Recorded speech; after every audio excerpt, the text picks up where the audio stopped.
pick up voices as well.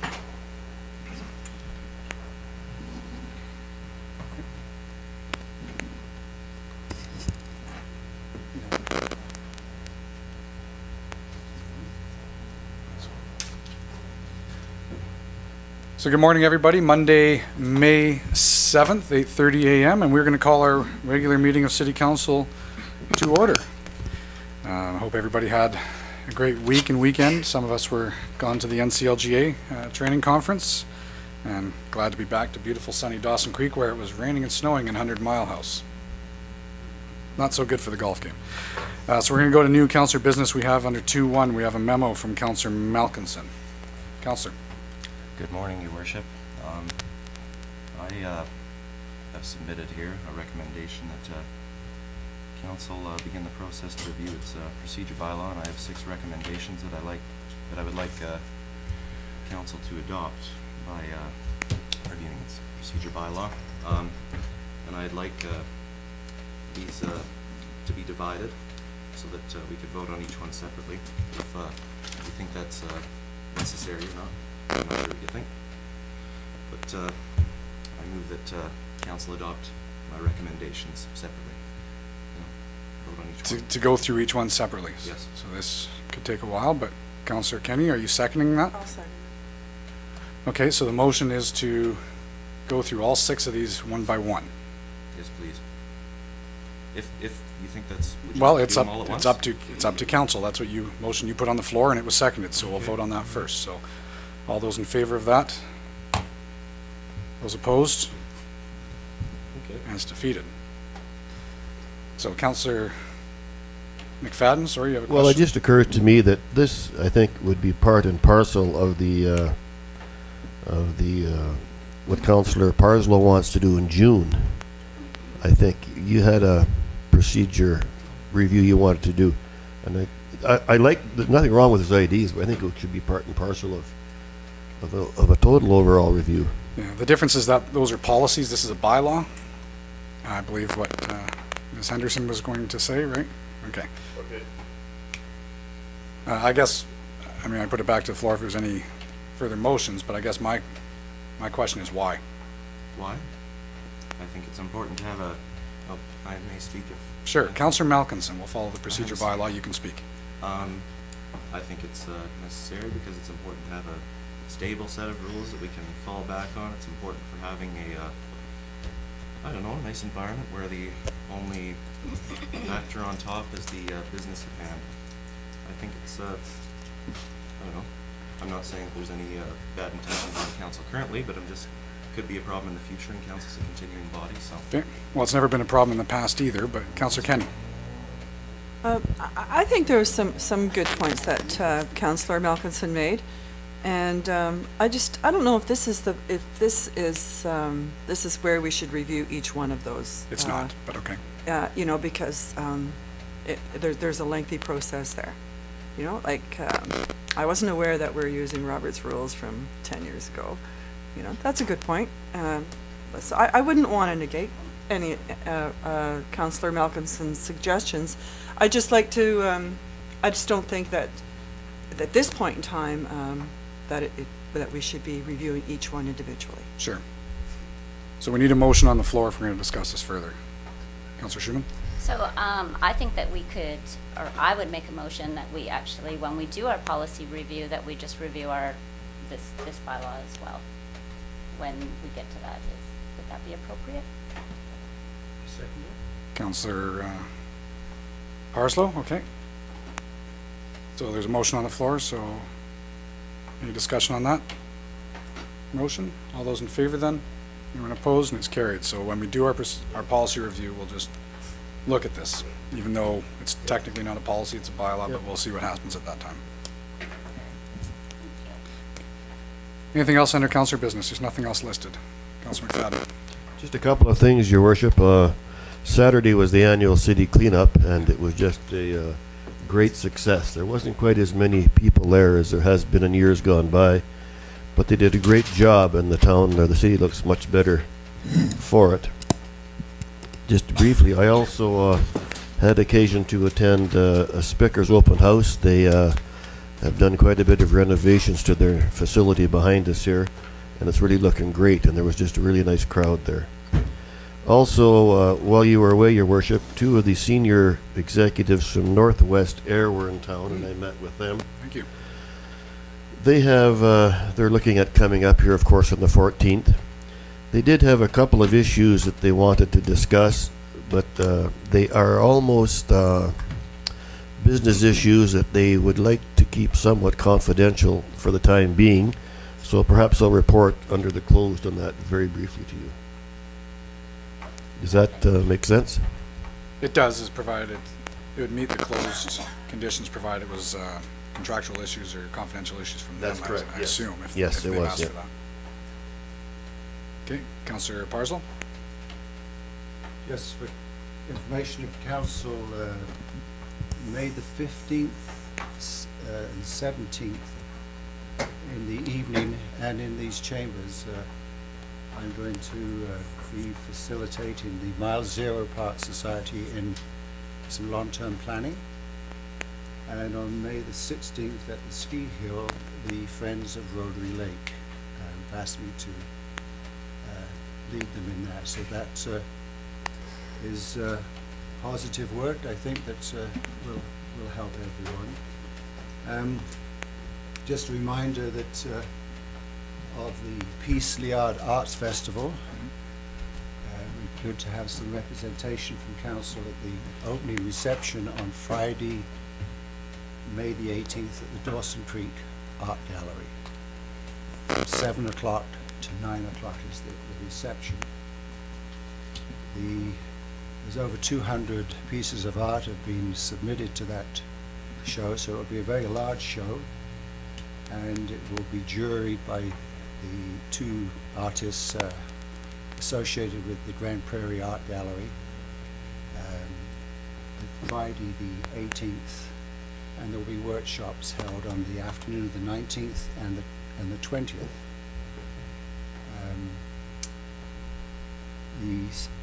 I was elected president of the Peace River chapter of the Federation of Canadian Artists in April, and it had its second show in Fort St. John. Remember last year the city sponsored the first show here in Dawson Creek, which was much appreciated, and the show goes to different communities, so it's Fort St. John's turn this time. So I emceed that event, and I've been told it's okay to brag. My wife won first prize again, so I brought the catalog so you can see her. So you were emceeing, not judging, right? I was not. Okay, just The judging actually is done by a panel of senior members of the Federation from Vancouver, and so it's completely independent of this. So art is alive and well, and many participants in that, but do try and come to the Peace Liard Art Festival if you can. Thank you. okay. Thank you, Councillor Schumann. Thank you. Good morning, everyone. I was able to attend the Site C local government consultation that went on last week, and I think we have something under mayor's business. We're going to look at that. The day of mourning barbecue and certain memorial service. Attended that, and art is alive and well in Dawson Creek in the Peace region. We've been certainly busy with K-PAC's dance reviews, Friday night, Saturday night, and Chaga Hall packed to just absolute capacity, with everyone enjoying all those little dancers. And you know what, I get emotional when I'm there, because I think to myself, what do communities do that don't have K-PAC? That, you know, it just hundreds and hundreds of little girls and boys up there just doing their thing, and it was just really, really awesome. And next weekend we have the ballet recital, and that's going to be emotional too, because there's 150 ballet dancers in our community now. So art is alive and well. So thank you. Good. Anything else under councillor business? Councillor Kenny? Well, I could just say that I Yeah. attended the NCLGA as well, and I found it very informative, the sessions. One that twigged me was the urban urban gardening. Mm. It was something that we could definitely implement in some areas in our city. I'm going to be implementing them in my yard. You might see a little yard sale at the end of my driveway there. I was so inspired. There's nothing you can't eat in your yard.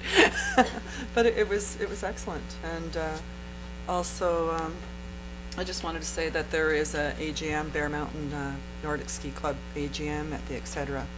restaurant, 7 p.m. in Goosecoopie. Is that Tonight. tonight? Good. Thank you. Okay, we'll move on to minutes. We have 4 sets of minutes from April 23rd and 27th for adoption. Yeah, Councillor Malkinson, I'd like to thank you. adopt all those minutes, please. Seconded by Councillor Parslow. All those in favor? Opposed? And it's carried. You want to turn off the alarm on your car, Councillor? or- I did. Okay. Oh, it's Sure. Any business arising? Okay, seeing none, we'll move on to correspondence. First correspondence is 5-1 letter from Lone Wolf Golf Club. This is regarding the Crime Stoppers Golf Tournament sponsorship. Councillor Schumann. For information, I don't believe we sponsored it last year. I think Bud and I went and golfed, but I don't believe we sponsored it, so I just move it for information. Okay, seconded by Councillor Parslow, and then probably same as always, if you wish to go, the information's there if you want to register. Okay, so all those in favor? Opposed, and it's carried. 5-2 is a letter from the Dawson Creek Exhibition Association regarding their special occasion liquor license. Councillor Malkinson. I move that we grant the liquor license for the days stated during the letter, for the time stated. Seconded by Councillor Schumann. Any discussion? All those in favor? And opposed, and it's carried. 5-3, sorry, we're moving right past. There is no 5-3. See, I flip over the page. So it's a little early for delegations, so we're going to move right on into reports. We have quite a few proclamations and everything today, but we'll start at reports as 7-1, and that's report 12073 from the Director of Infrastructure and Sustainable Development. This is for development permit application for 1324195 Alberta at 2300 Hart Highway. Councillor Parslow. I move that recommendation, the report number ADM 12-073 from the Director of Infrastructure and Sustainable Development, redevelopment permit application 1212 for 1324195 Alberta Limited be received. Further, that staff be directed to proceed with the required notification process for development permit 1212 and authorized to issue development permit 1212 to 1324195 Alberta Limited for the development of a 2,400 square foot metal-clad building at 2300 Hart Highway upon successful completion of the required 10-day notification period and receipt of the required financial security in the amount of $7,500. Thank you. And that was seconded by Councillor Kenny.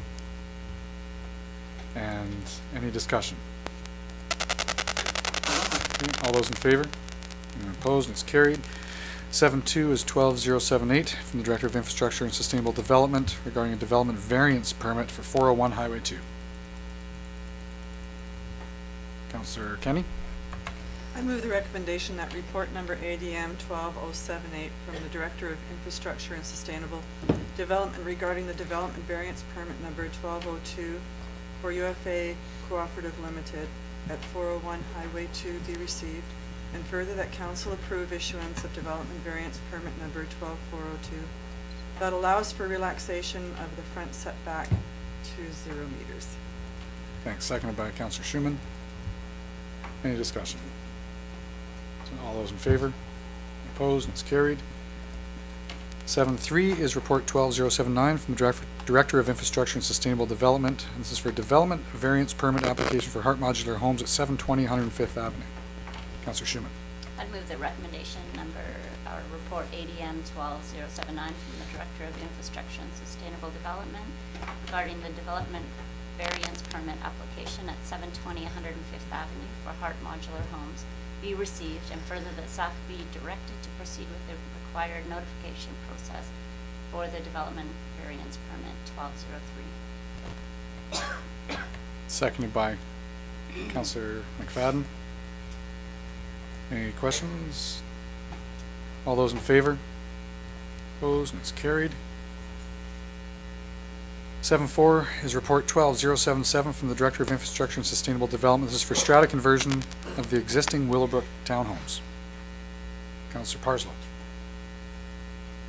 I move that report number ADM 12-077 from the Director of Infrastructure and Sustainable Development, the strata conversion of existing Willowbrook townhomes, be received. Further, that the strata conversion of the 32-unit Willowbrook townhomes at 1716 Willowbrook Crescent from a single ownership to 32 strata properties be approved. Seconded by Councillor McFadden. Questions? Councillor Schumann. I guess it is concerning to me that current, I mean, they say in here that they're going to make every effort to sort of help everyone with the transition to this, so that not too many of the people are, you know, put out of their property or their rental units at the moment. And I guess I'm not opposed or anything. I'm just, it does concern me that, you know, it will go from being a relatively, I think, one of our more affordable places. I mean, by the looks of them, I think they're more affordable than other places. And I think that certainly they're not going to be that once it's finished. And so, I don't know. It's concerning to me, and I hope that not too many people are put in a hardship because of this. I think it's going to be great to see it improved. Certainly, that'll be great, but I'm a little worried about what's going to happen with everybody living there at the moment. Yeah. Well, and I share some of those concerns or challenges, and it's a little somewhat ironic in the sense that we've been hearing for years from people wanting that area fixed up. So this is great that Pacific Rim's, the management companies finally who's purchased it, and they said they're going to step forward, and they are going to spend hundreds of thousands of dollars to fix up those units, which is exactly what we were hoping to see. But as you say, I would anticipate that would change the rental rates. But maybe Jim, through you probably, what kind of other discussions were there with Pacific Rim? I read in the report that they're talking about a transition from people to take them out of some units, put them into vacant units, but have they had any discussion about what those rental rates or anything will be like upon completion? Through your worship, they have not, and they have certainly not indicated to us that this will be non-market. We believe they'll come on the market at market rental rates, but Pacific Rim is not actually in a position to make that determination, because under the strata concept, each of the 32 units will be owned by a particular individual. Each of those individuals will make a choice about what they're going to put the unit on the market for. Okay, thanks for that. Any other questions? Okay, so all those in favor? Opposed? That's carried. We'll move on to 7.5, and this is 12076 from the Director of Infrastructure and Sustainable Development. And this is the unsecured loads within municipal boundaries report there. Councillor Malkinson. I move that this report be received and that council confirm that by law enforcement the city will continue on a response basis. Okay. Seconded by Councillor Kenny. And any questions? I do know that they're starting to enforce, and they're also starting to see fewer people coming to the landfill site with unsecured loads. As you know, the Peace River Regional District manages the solid waste portfolio on our behalf, and so I have heard, and I hope it's accurate, that people have learned that if they show up at the dump site with their loads unsecured, they will be fined on site, which will hopefully help locally as well, because that's where most people are taking their refuse. So, Councillor Schumann. So if I can ask a question. So that's with regards to refuse. So garbage in the back of your truck, and you get to the dump and it's not unsecured, you get the fine or whatever right there. But what about somebody who's just gone off and bought a whole bunch of stuff and it's in the back and it's not secured? Is that's an RCMP issue then, or the cops or the police will stop? Sure. Jim? Through your worship, it would be an issue under our bylaw, it's just that we have no mechanism to enforce it. It's also an issue under the Motor Vehicle Act, and the RCMP do have the authority to enforce it, so in those rare occasions where it's enforced, it's been the RCMP. Sorry, Councillor Parslow, did I see a question? Yes, I mean, I just want to say that it says that the city will continue, bylaw enforcement in the city will continue on a response basis. I think I may have mentioned this before, but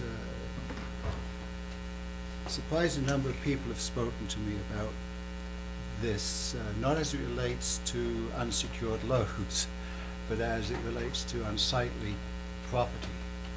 So I'm just saying that, ask them why haven't they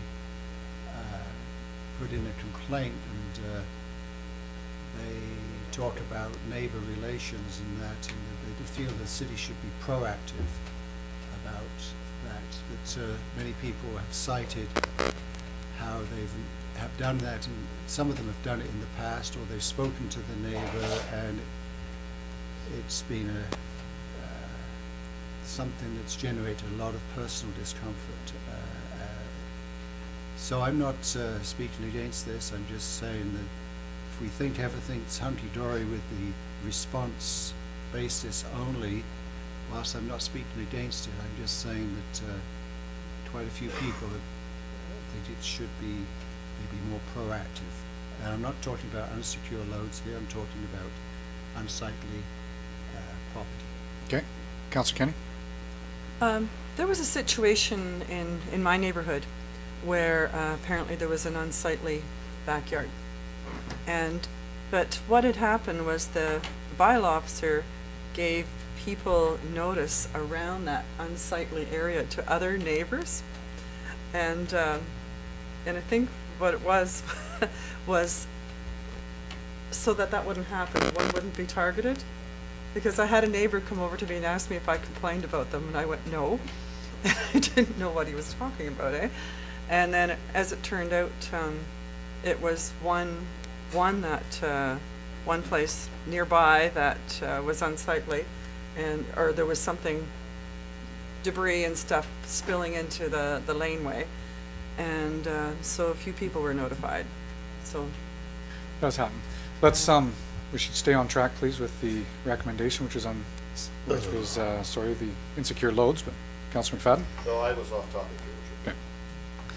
So on the insecure loads, we have the recommendation there. Any more discussion on that?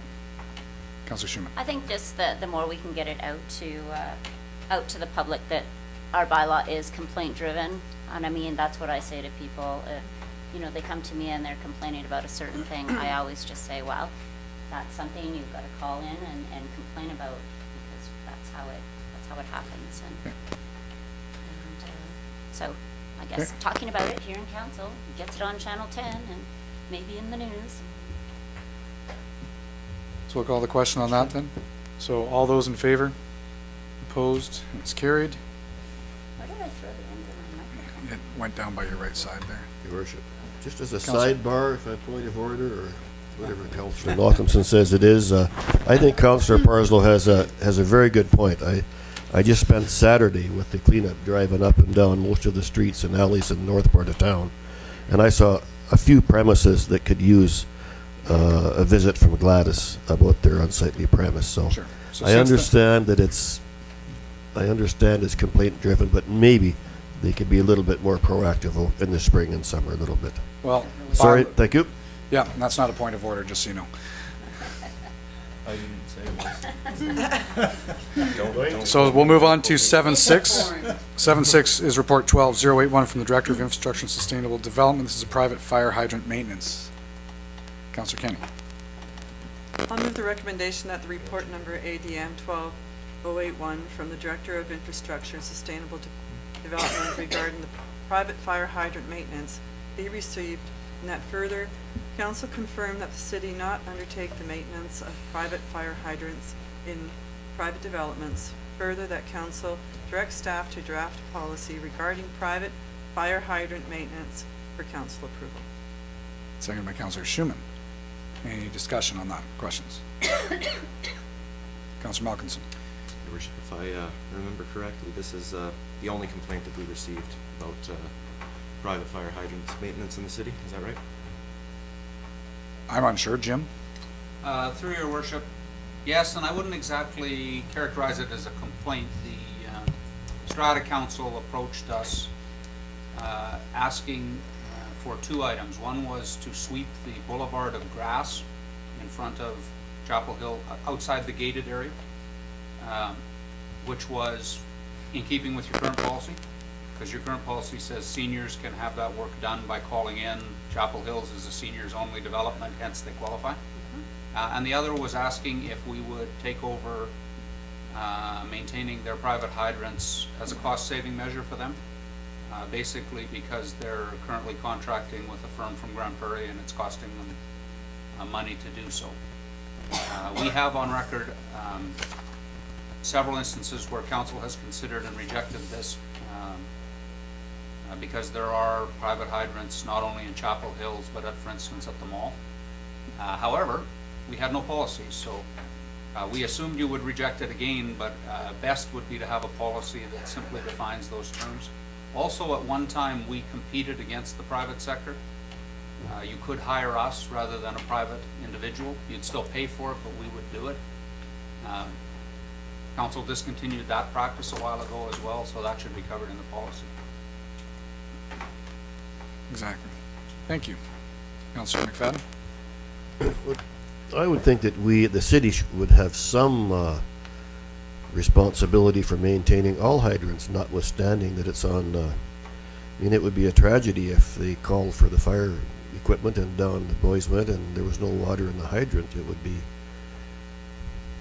isn't there some city liability by not making sure they're Not functioning? city liability, but I I don't believe know, under but- their insurance, aren't they responsible to ensure that they've had it done, Jim? Yeah, through your worship, the reason the complaint comes forward is the requirement is that they're going to have these hydrants serviced, I believe yearly, might even be every 6 months.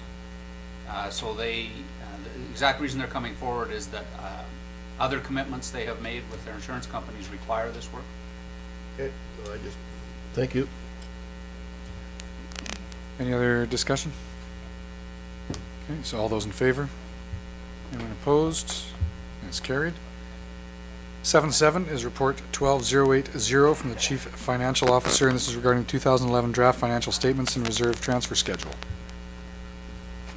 Councillor Kenny?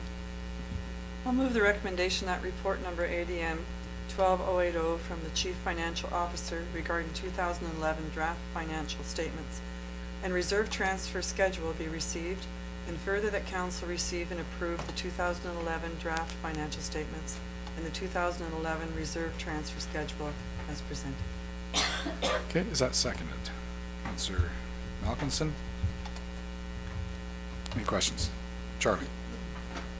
Question concerning the Encana Event Center. I read note 19 to the financial statements on page 18 highlights the transactions for the Encana Event Center. The 2011 net cost of the city amounted to $1,616,334 compared to $1,477,648 in 2010. Gross revenue remained relatively unchanged. Maybe I was amiss here, but does that $1,006,000 include the management fee of about $160,000? I don't think it does, is it? Yes, it does. It does. So previous year it did as well, right? Yes. Has that increased next year? There's basically a 3% inflationary component year over year. For the management fee only. Yes. The net subsidy to the building has decreased in the budget for 2012. Yeah, basically the subsidy is set by council when they do their budget.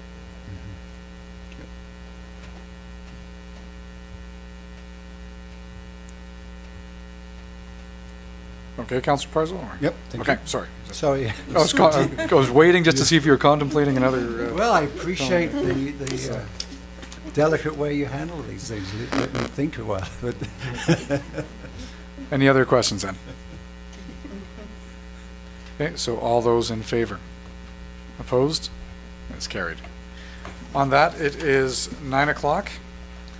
Let's pause for just 1 minute for recess, fill up your coffees. We have a bunch of proclamations and we'll get our delegates in here. I mean, us. And we're going to move back now into delegations. Our first delegation, 6-1, is Mr. Rick Mayer from the Dawson Creek Sportsman Club for the proclamation I'm going to read out, and then I'll invite you to come forward. After the sound effects have stopped. Whereas the Dawson Creek Sportsmen actively serve the community by organizing and hosting a number of events which highlight the role that shooting sports play in the culture and recreation of the South Peace. And whereas the numerous events put on by the sportsmen every year contribute to the commercial activity of the region while promoting an indispensable part of our heritage. And whereas the Riley's Crossing shooting range provides a safe location for individuals to responsibly engage in shooting sports. And whereas the 15th annual Benefit Clay Bird Shoot is taking place from 8:30 a.m. to 3 p.m. on May 13th at Riley's Crossing Shooting Range, and all funds raised from the event will be going to benefit the Dawson Creek and District Hospital Foundation. So now, therefore, I do hereby proclaim the week of May 7th to May 13th, 2012 as Shooting Sport Week in Dawson Creek. You can come forward if you'd like. I'd like to thank you for this opportunity to address the City Council. I'll go through a really short history. This is our 15th annual Benefit Claybird Shoot, and we hope to make it our largest. In the last 15 years, we have managed to raise in excess of $50,000 to benefit the Hospital Foundation. Many councillors from these chambers have actually attended and won trophies. Bud Powell, Calvin Kruk, Mr. Bernier himself. Blair Leckstrom has attended as an MLA and won. And last year there was a sad loss of the politician, part of the media politician shoot. You forgot to attend. We hope that'll be rectified this year. I don't know if you want me to have a gun or not. Yeah, unfortunately, last year it worked into the same weekend that we were away at our annual conference, so unfortunately we weren't able to attend. But I know I'm in town this weekend and putting it on my schedule because you know, I have to go in and challenge the media. I don't want them to win again by default 2 years. Yeah.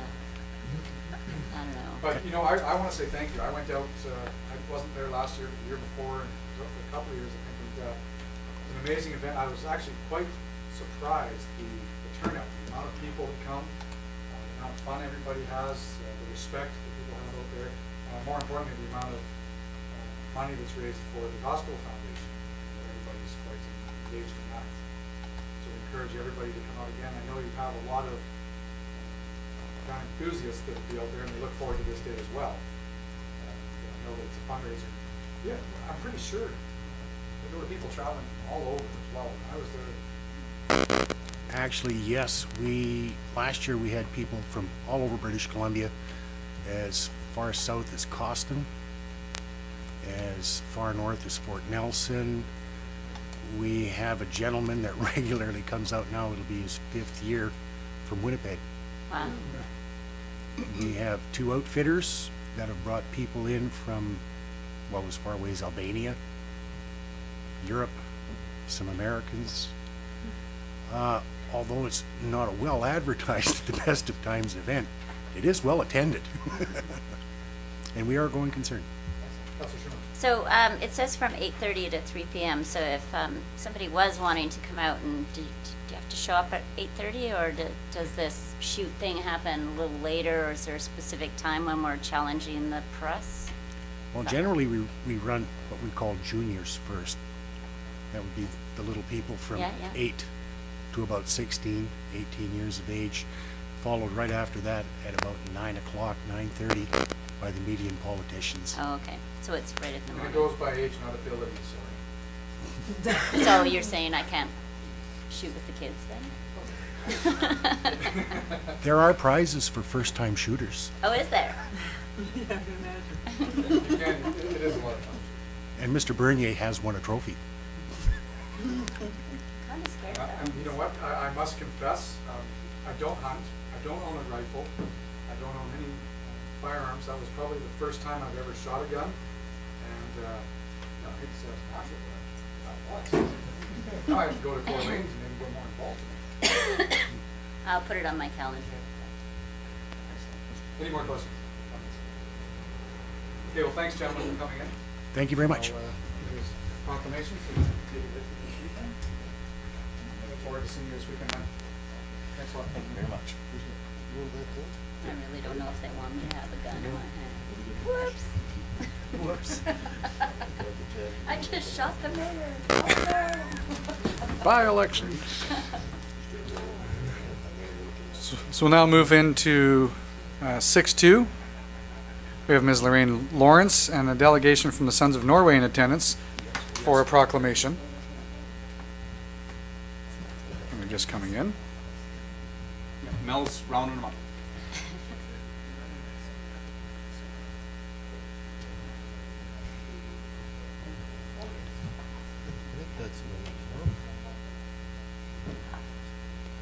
Come on in. Good morning.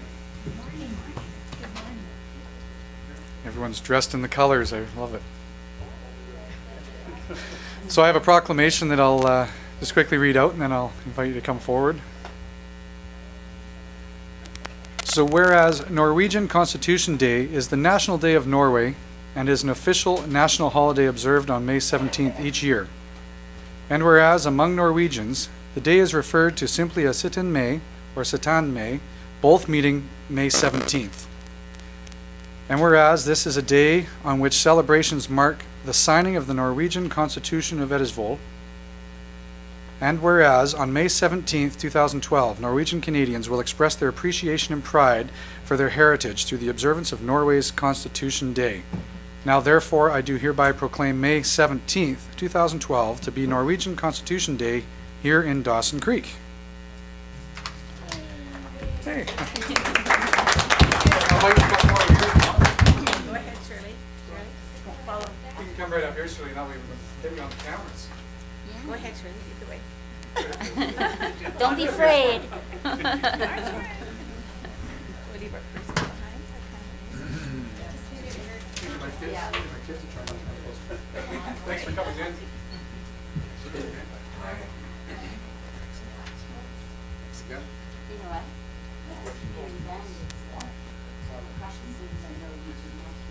And I know the cameras. I'm not sure.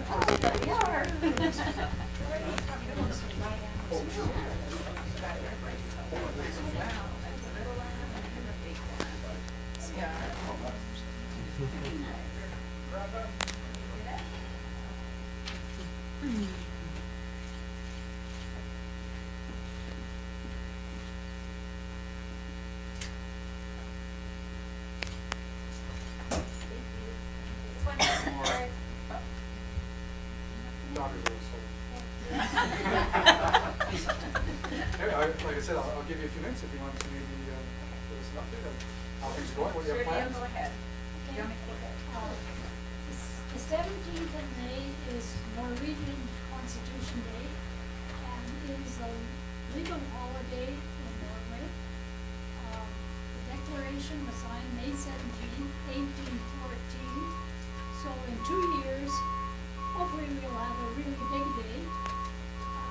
Norway at that time became independent of Swedish rule. And in our parade, we say hurrah! So on May 17th, we'll be up at the elevator and have our little parade, and then later we'll have a big luncheon.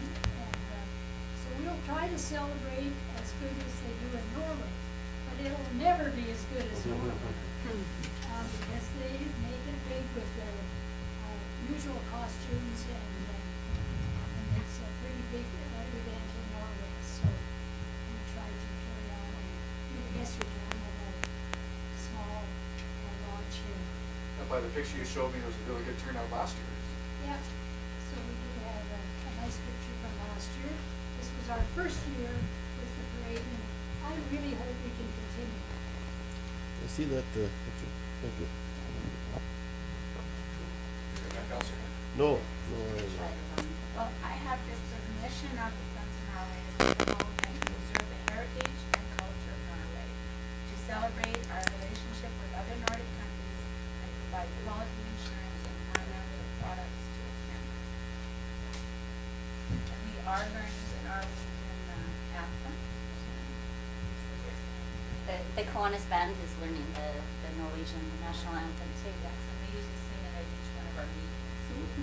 Especially for one of us that don't, like myself, that I just know a little bit of Norwegian, but in Norwegian heritage, we used to know that, especially when the women are growing or whatever, sing along with them. Excellent. Well, thanks so much for coming in, and good luck with. Yes, the mic. I was close. Yeah, you were close. Joyce, you say it. 17. Sit in the mic. Sit in the mic. Good.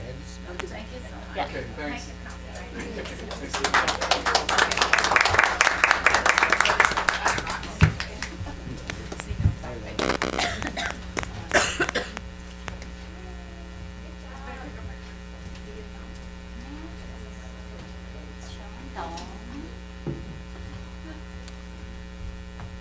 Is Sean coming in? Oh, there he is. Okay. Hi. So another proclamation we have today. Mr. Sean Dolan attends for Public Works Department. So read out the proclamation, Sean. So whereas public works infrastructure, facilities, and services are vital to the health and safety and well-being of the residents of Dawson Creek. And whereas such facilities and services could not be provided without the dedicated efforts of public works professionals, engineers, and administrators who are responsible for building, operating, and maintaining the public works system that serves our citizens. And whereas the Public Works Association instituted Public Works Week as a public education campaign to inform communities and their leaders on the importance of our nation's public infrastructure and the public works services. And whereas it is in the public's interest of citizens and civic leaders to gain knowledge of the public works needs and programs of their respective communities. And whereas Public Works Week also recognizes the contributions of public works professionals. So now therefore I do hereby proclaim the week of May 20th to 26th as Public Works Week in Dawson Creek. Thanks for coming in, Sean.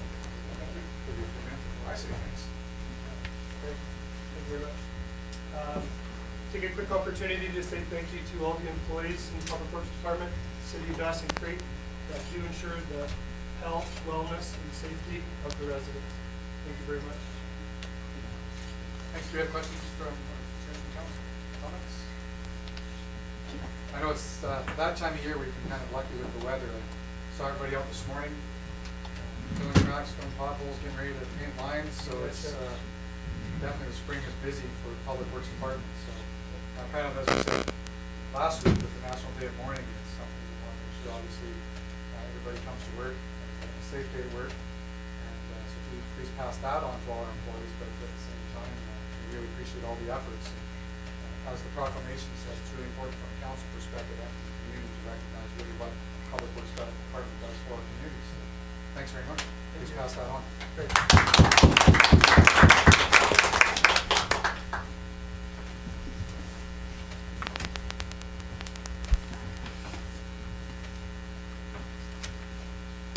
See, I knew I brought my glasses today for a reason, so I have one more proclamation to read out. We have Mr. Reg Whitten in attendance, and John is also here. Thank you. So the proclamation.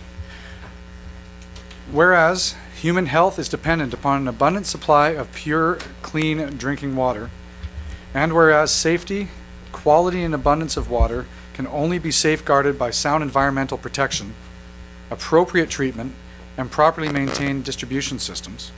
And whereas we are all stewards of the water infrastructure and watersheds which future generations depend upon. And whereas each citizen in this community is called upon to help protect our source waters from pollution, to practice water conservation, and to get involved in local water issues. And whereas federal, provincial, and local governments, as well as concerned organizations, are cognizant and supportive of measures which promote safe, clean, and abundant water and responsible wastewater management. And whereas one such measure involves heightening public awareness of the value of our drinking water resources and encouraging the public to promote this awareness. Now therefore I do hereby proclaim and invite all citizens in our community to actively participate in the week of May 13th to 19th, 2012 as Drinking Water Week in Dawson Creek. I'll sign that, and gentlemen, thanks for coming in. Thank you, Mayor Bernier. About to give us an update. Sure, I would just like to thank Mayor and Council for supporting this wonderful Drinking Water Week event. It's a really great opportunity, as it has been over the past several years, to really raise people's awareness, not only about the water distribution system, but of course the watershed. And certainly a lot of great progress has been made. So on May 13th to 19th, we're going to be having a few new things this year. We'll be having water plant tours, as well as a few activities with the young folk in the community. So we'll be doing some presentations in the schools. We're going to take them out to show them a little bit about tools of the trade of what I do as a water steward, and show them as well to get them involved in a little coloring contest, actually. So I think you'll be involved in helping to judge that. We also have an event planned out in Cutbank community, which is a community outreach, really, to engage folks that live in that part of the watershed to learn about the work that we're doing. So pretty excited about that, and Dawson Creek continues to get on the map. We recently published about our watershed work, so brought extra copies of that if people are interested. So we've got the activity, and you can check that off when you come to Drinking Water Week. So, anything else, John? Thanks. Well, Reg, thanks for coming as our water steward, and John, of course, who runs our water treatment plant, and it's great to have both of you in here because you know, it's quite a sensitive watershed that we do have, and Reg, we appreciate all of the efforts to make sure people recognize that as well, because I don't think a lot of people realize that it spreads right from, you know, Bear Hole Lake, One Island Lake, how far our Kaskatna watershed actually spreads. So the issue with that is how easily it can be disturbed because it's so vast. So. Councillor McFadden, I think, has a question. I understand that our watershed is one of the largest in the province, or is that just a figment of my imagination? As a drinking watershed? Yes. It is. Okay. Yeah. 2,800 square kilometers. Sorry? 2,800 square kilometers, so the size of roughly the Vancouver Regional District. Okay. And how's the snowpack up there this year? It's quite a bit reduced from previous years. Oh, it is. So we had quite a reduced spring freshet this year, and it has been sort of consistently declining over the years since the record that we've been keeping since 1966. So we are seeing a reduced peak flows, and of course we just have to watch for the rains and make sure that we're managing it. But groundwater contribution is a critical part of our system, so that's why we've put a lot of effort in understanding groundwater aquifers. So we continue to work with the province and industry on trying to understand the groundwater part of it. And I have something in my calendar on May 14, 15, 16, 17. Is that still, am I still doing that, or are you doing that now? Or? Not sure, it's not on my calendar. I had understood, I think from Melanie, if I'm not mistaken, you're going to be joining me in the school. So I think we'll that's, yeah, that's still on, is it? I think we'll do the watershed wiggle again, maybe? Yeah. Yeah. Well, I'll just introduce you, and you can do the wiggle. I'll lead. I got pictures from World Water Day last year. Everybody did pretty well. Thank you. Thank you, Your Worship. And thanks for doing that, Councillor. Any other questions, comments from Council? No? Okay, thanks again, gentlemen, for coming in. Are you going to get a picture of them? Yes. Yes. Shall we just... Just leave them in there. Let's go. Yes, somebody. Well, Melanie wants to.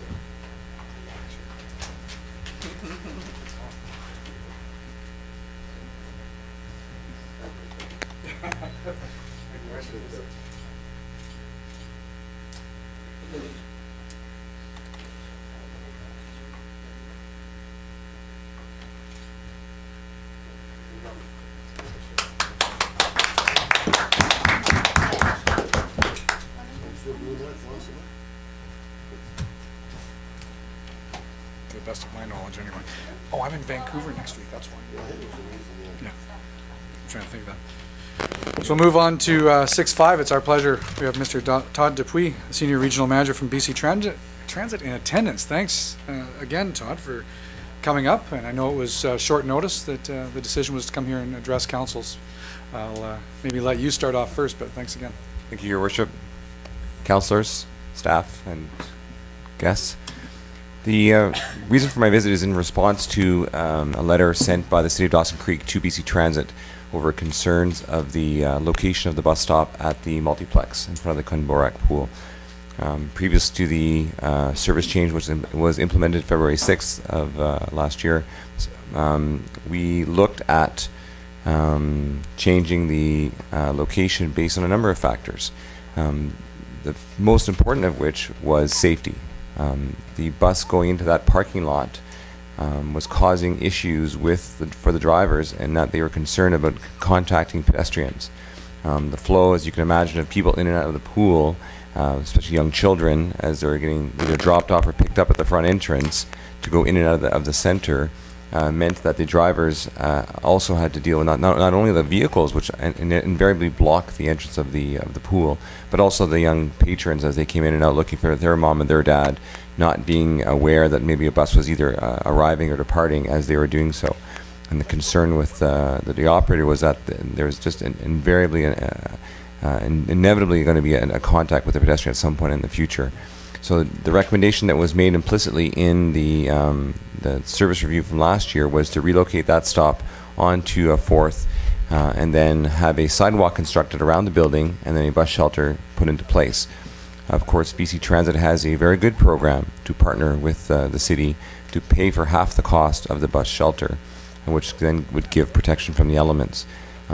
The safety aspect also extends into the parking lot where the bus has to turn around, because of course cars aren't aware that the bus is trying to maneuver through the parking lot, and depending on how the cars park themselves, the bus is delayed or constricted and having to back up. And the last thing, of course, you want a bus doing in a small parking lot is having to back up. They're not designed to back up. They don't have the best side mirrors or rear view mirror when you're trying to back up a bus. It's a go forward operation. So that was the biggest concern safety wise.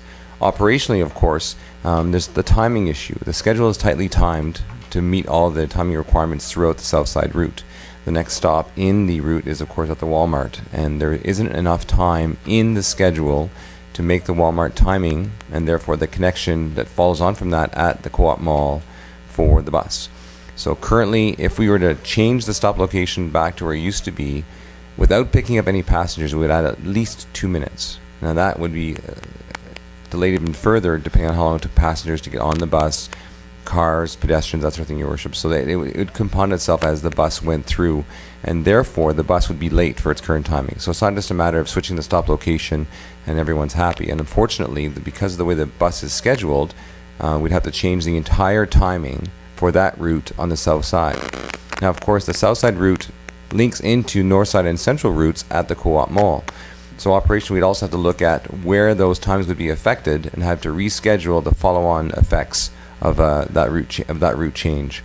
And the final point is that, of course, in the letter, the submission was, when we at BC Transit are very sensitive to the fact that there is harsh weather conditions during the wintertime. I understand, of course, that it's cold outside. The benefit, though, to the original plan, which was the installation of a shelter, is that patrons do know the arrival time of the bus. They have the luxury of being able to wait inside the facility and then time their walk to the bus stop such as they arrive at the stop at the same time as the bus. So they're not waiting for long periods of time outside. They know when the bus arrives on time. They just walk out to the stop to meet the bus. The distance that we're talking about walking currently is about 150 yards, but once the sidewalk is installed and the bus installed, it would be about 120 yards at the most around the perimeter of the building, which would address the issue of the uneven grass that is on the outside of the building. So our recommendation, based on the safety of the patrons at the center and of riders embarking and disembarking the bus, the operational concerns with the bus having to enter the multiplex, turn safely, and exit safely, and the timing effect that the bus would have on the schedule should we actually move the stop to the front door.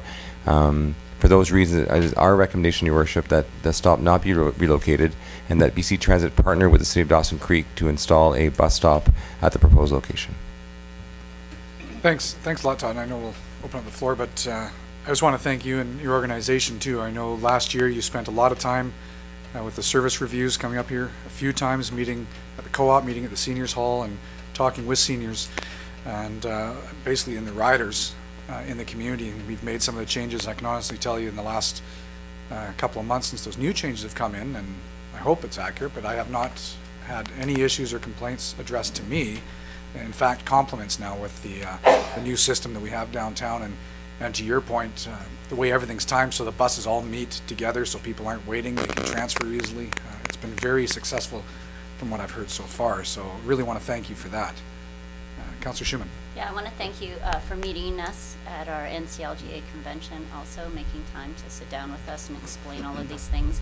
For me, I think the determining factor is when you're talking about the bus backing up in that parking lot. I had no idea that, you know, we could potentially be putting our drivers and our pedestrians, our citizens at risk that way. So I wasn't aware of that, and being told about that, I definitely don't want that to happen. So I happen to agree with your recommendation, so thank you very much. Thank you, Councillor. Yeah, and I was witness to watching that one time when the bus came in, when the parking lot's full. Unfortunately, when the parking lot's full, that means there's lots of people coming in and out as well.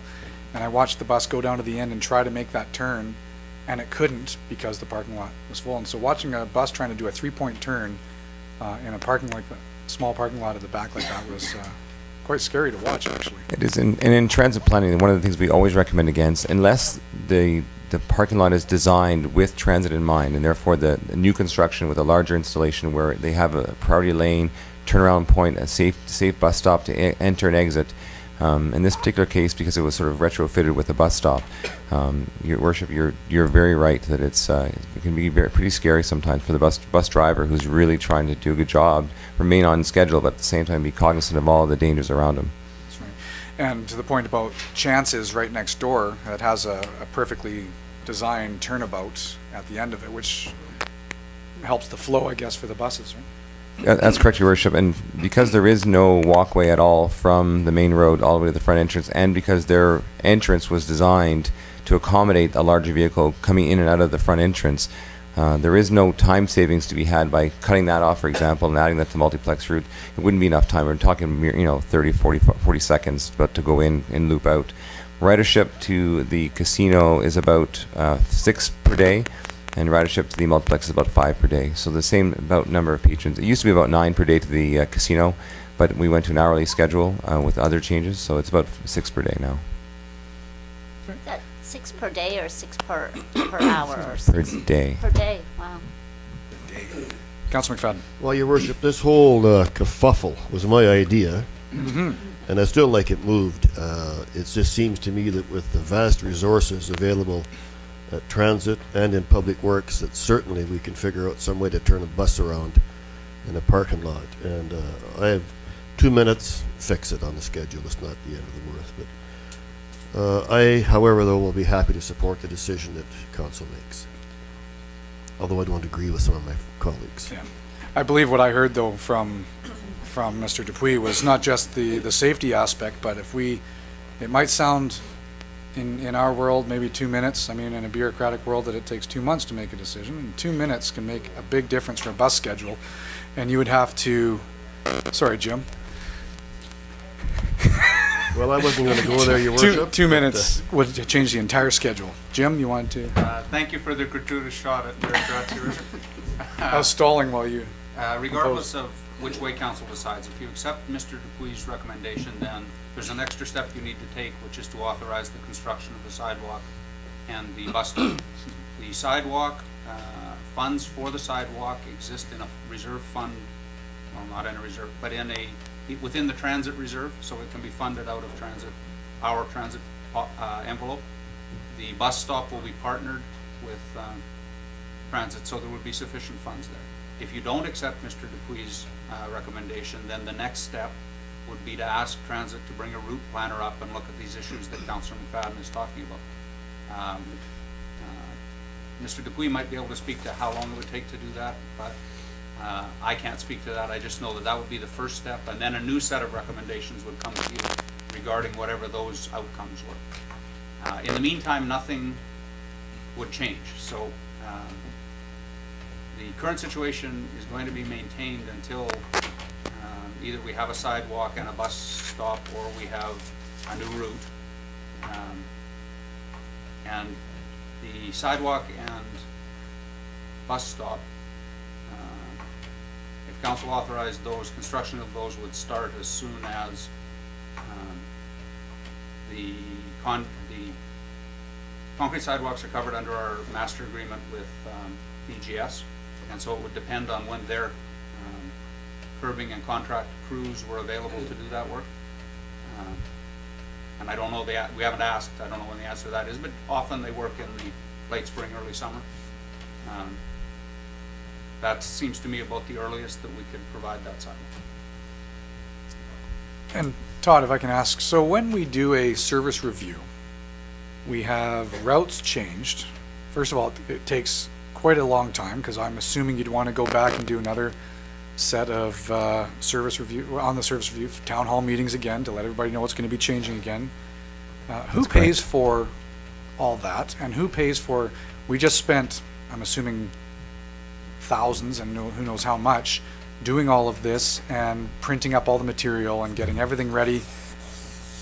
Now this is going to cost tens of thousands again just to change this for 2 minutes? It's pretty extensive. I mean, the cost of doing reviews for transit systems is covered under the BCTMS fee, which of course the city pays as part of its budget. So all of the salaried staff at transit would then have to be committed for their particular part of the puzzle to look at the resources required to change things. Of course, what we don't see are the other riders that would be affected by timing changes that they themselves have become accustomed to. And we just implemented the new schedule, so it takes some time for people to become accustomed to the new schedule. And as Councillor McFadden had mentioned, 2 minutes does not seem like a long time, but that's 2 minutes in a perfect scenario for the bus just to drive through an empty entrance and an empty parking lot. That's the 2 minutes required for the bus itself to physically do that. The unfortunate part with passengers, however, is that when the bus did go to the front entrance, they would have the luxury of waiting inside, and they did do that. They did wait inside, and unfortunately they get engaged in conversations. They see their neighbors coming in. They're waiting inside where it's warm. They don't notice that the bus has arrived, and then oh, the bus is here. Okay, I'll see you next week. I have to go. I'll give you a call. Thanks. Please send me an email. And before long, it's 3 minutes before they're actually in the bus, and the bus is pulling out. And then, of course, all the people waiting at the follow-on stops are then delayed, and then the bus misses its timing point at the exchange to transfer to the next bus. And of course, some points during the day, that means they'd have to wait an hour to catch the next bus. So that's why it's not just as simple as changing one particular bus route without having that ripple effect throughout the system. Thanks. Any other questions from Council? Councillor Parson? I'd like you to repeat the ridership again, the ridership figures. I had the operator do some counts to know specifically how many people on average per day are going to both the casino and to the multiplex. Of course, they both loop through at the same point.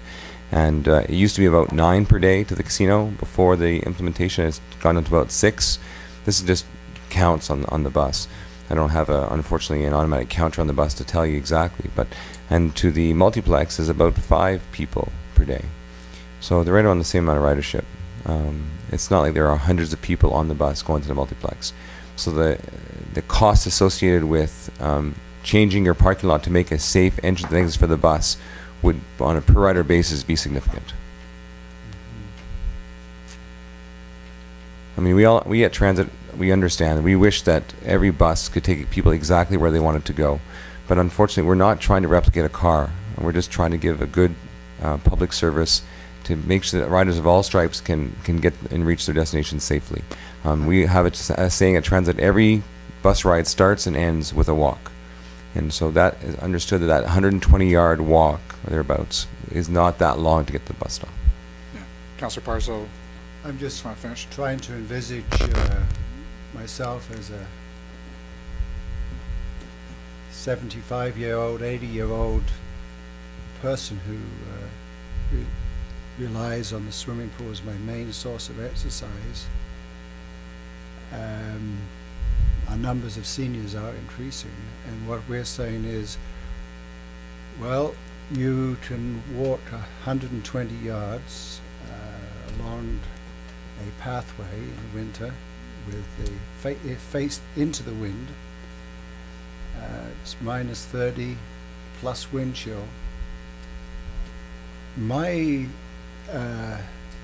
haven't done a study like you have, but my recollections from the days when I used to go to the swimming pool, I need to go back regularly, but when I did go, it seemed that the predominant time seniors were using the swimming pool were in the morning. Are there children's programs in the morning as well? I thought, in other words, the children component and the seniors component were somewhat separate. So Todd, I'm not expecting you to know our aquatic center schedule, so I don't think that No, question's that's- directed at thank you. Well, Your Worship, I was just looking at the first stop time at the bus in the morning, and the first stop time is at 8:58, and then again at 10:13. So Yeah.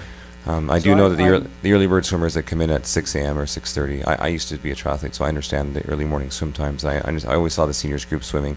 I really do appreciate their dilemma. I do believe there's a step up and ride program in town for those people Yes, who, that's true. for difficulty with using the conventional system. That might be an option for these particular two residents who may have some difficulty with the walk. We appreciate that it's difficult. It's well within the prescribed guidelines for bus stop location. It's the safest and most operationally effective route, minimizing loss of time for the bus. I understand that it's cold outside in the wintertime. I'm from Northern Ontario originally. I appreciate that. This is not, we want to work with the city to achieve whatever mandate you give us to serve your residents. I'm just making the recommendation that putting the stop back to the front entrance isn't in the best interest of the transit system. Yeah, and your comment about step up and ride, they're very flexible groups, so yeah, I think there could be some accommodations there. Thank you. Okay, Councillor Schumann? Yeah, I'm thinking to myself when you're talking about these ladies, I think to myself, well, they would have had to come out of their residence and walk to a bus stop to get on the bus initially. So they're having a nice little exercise before they get on the bus, and then they go into the pool. And I'm thinking to myself, these ladies who are so energetic to get down to that pool to do their exercises and their swim exercises, they're probably quite capable of walking 120 yards or whatever it is. And you know, when I bundle my kids to go to the bus stop, I make sure they're wearing hats and things like that. And I'm sure these ladies could also don a toque as they come out of the pool to get to the bus stop. I don't know that we should go through the huge process of changing everything for one complaint. And change is hard. I know that, you know, when things get changed, everyone finds that difficult. But I think that our system that we've got now with the 3 routes and the extra times in the evening, I would just hate to see all of that, you know, be sort of at risk of having to change also because of one complaint for this issue. So. Okay. Thanks, Jim. Through your worship, something does have to change. This route construction, this route design was intended to have a bus stop and a sidewalk. I would not advise anyone with mobility issues, certainly no one who had recently had a knee replacement, to walk across the uneven ground to the swimming pool entrance, especially in the winter. And unfortunately, the option at the moment is to walk in what is basically a driving lane, yeah, which is not preferred either. So if the routing is going to be maintained in its current situation, I really think council should authorize the sidewalk on the bus stop. Which is And why then it was part of the original recommendation. Two complainants might have a different experience if that was the situation versus what they've encountered. And the complaint came forward, in all due respect, from an individual on behalf of, we didn't actually get the complaint from the 2 elderly ladies, from what I understand, right? So, Councillor Kenny? I was ready to go to bat, and so what if you have to change the the timing of the schedule for the bus schedule for 2 minutes? I figured anything could be changed, but when it comes down to safety, that's what is the deciding factor, and it's just not safe backing up a bus. And so I would support the recommendation, get the sidewalk in there, which would create more safety. And if there was more people attending, or more people using the bus, that you had dozens of people catching the bus, then I would see the that would justify the cost to build a turnaround. But when you only have 5 people a day using the bus, it just doesn't make sense. So I think we just have to look at the safety right now and make Sure. it safe. So any specific, more specific questions then for Mr. Dupuis while he's in attendance? Is your hand going up? Councillor Malkinson. I just want to ask publicly if we could have these guys wait at the emergency exit to walk right out to the bus stop there. Okay, well, we discussed that last time, and No, I mean publicly, just, we discussed it at NCLGA, but I was saying, I wanted to ask it tonight, the emergency exit. by the deep end of the swimming pool Yeah, you're referring to? that's right. Well, that's, I think understandably, that's quite a safety issue. We can't have seniors standing at the deep end of the swimming pool waiting for a bus to go out the emergency exit doors. But I appreciate that. Well, actually, there is no question. You're out of line with that one. Thank Under you. mayor's business, we can do it. Yes, you'd have to bring. Yes, I've already got it written down. We're already good. So, any other questions?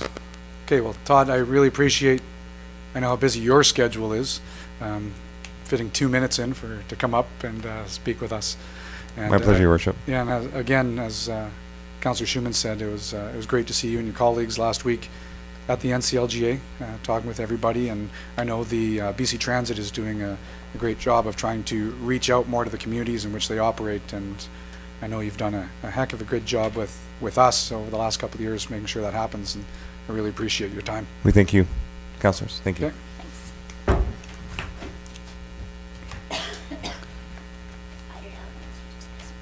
So last but not least, under delegations, we have Mr. Ryan McIver in attendance with some of his colleagues. Who's this guy? I'm not sure, Ryan, if you're going to go through introductions or not, but I was going to leave that to you just in case. And Sure. so our general manager from Global Spectrum to talk about the annual report and answer questions, I'm assuming. So thanks, Ryan, for coming in. You're welcome. So today I have with me Andrew Nash, who's my Director of Operations and Assistant General Manager. Andrew, wave, everyone. And then I have Shannon Dunsmore, who's our Director of Finance with us as well. So if you have any specific questions that I may not be able to answer, they definitely will be able to assist. So as part of the council package was every year we have as part of our corporate responsibility to you, the client, to present a annual report. So the actual annual report's there, and then created just a quick PowerPoint or a presentation for you just to summarize some of the key points and information. Really, I think the most important thing from 2011 is that we really shifted in focusing on the number of events that we do to the quality of events. So that has had a bit of an impact. Also, the economy and the touring nature of the business decreased last year as well. Last year as well, we were nominated for Major Facility of the Year under 8,000 seats, as well as we obviously continue our community commitment as a corporate partner, where we donate autographed guitars. We purchase guitars, and then we get asked the artists when they come to sign them. And there's a legacy at the building. For many of you who've been through the building, we have a wall of guitars. But what we do is we ask for additional guitars to be signed, and we look to donate those upon request to community groups and organizations so they can raise funds for their organization. With that, we do autograph posters, that sort of stuff, as well as we give out tickets and such to help raise awareness and such, as well as we had the second year of the Dawson Creek Rage.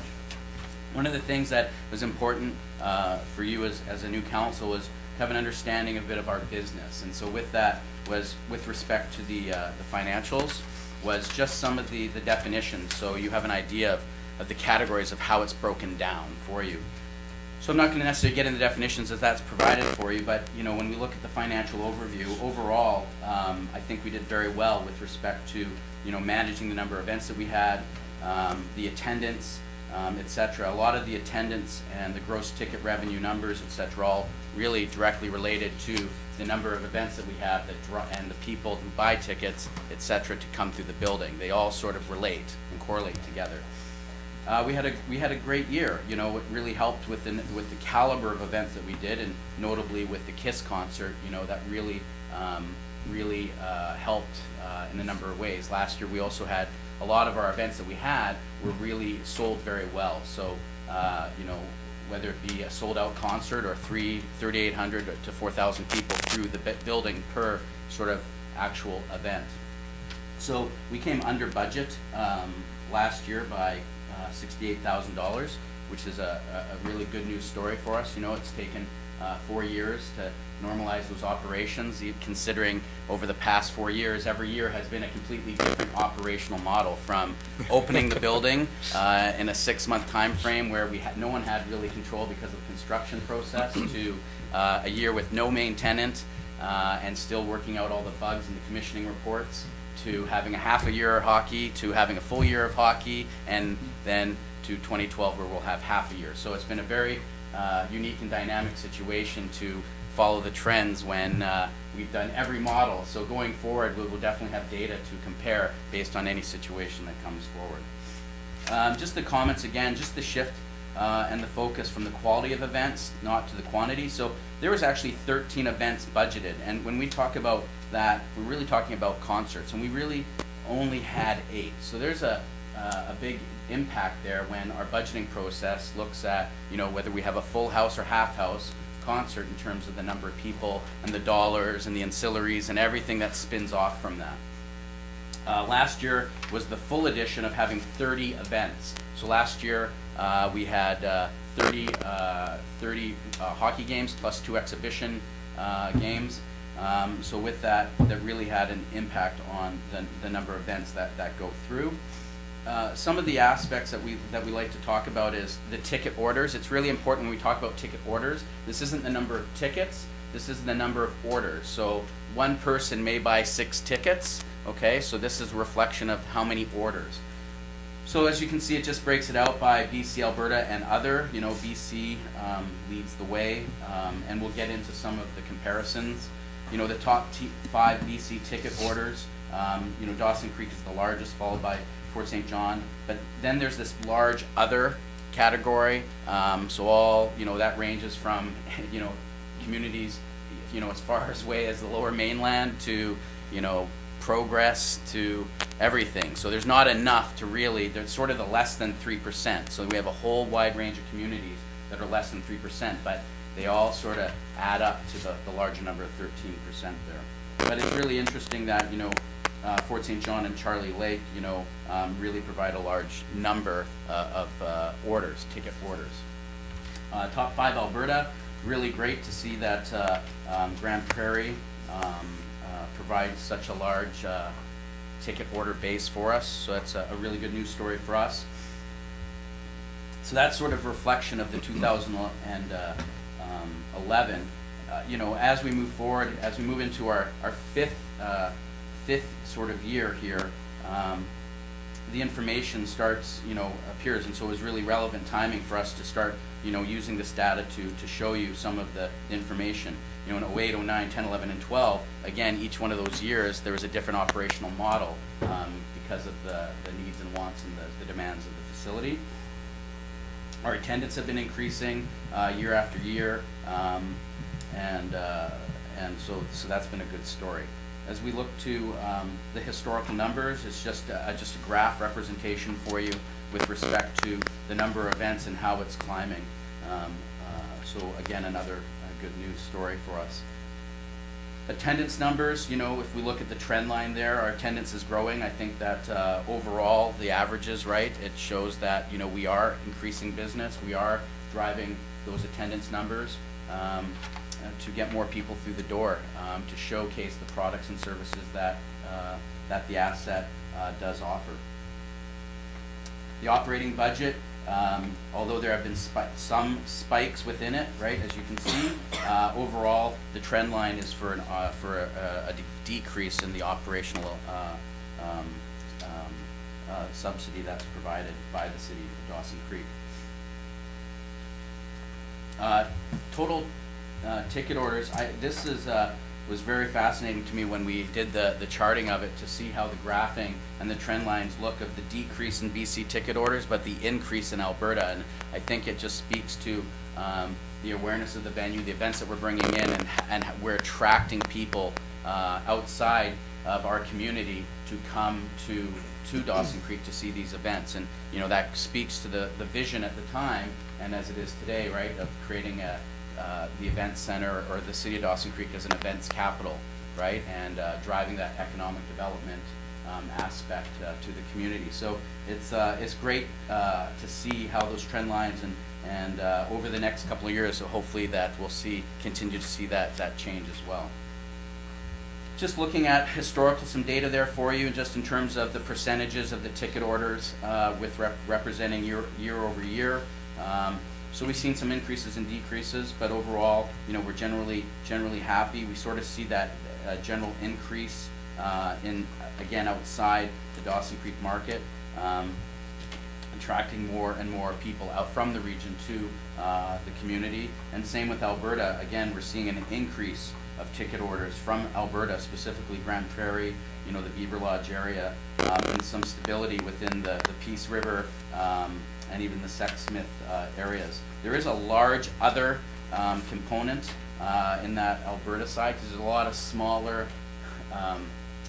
communities in that Alberta region that's captured within this data.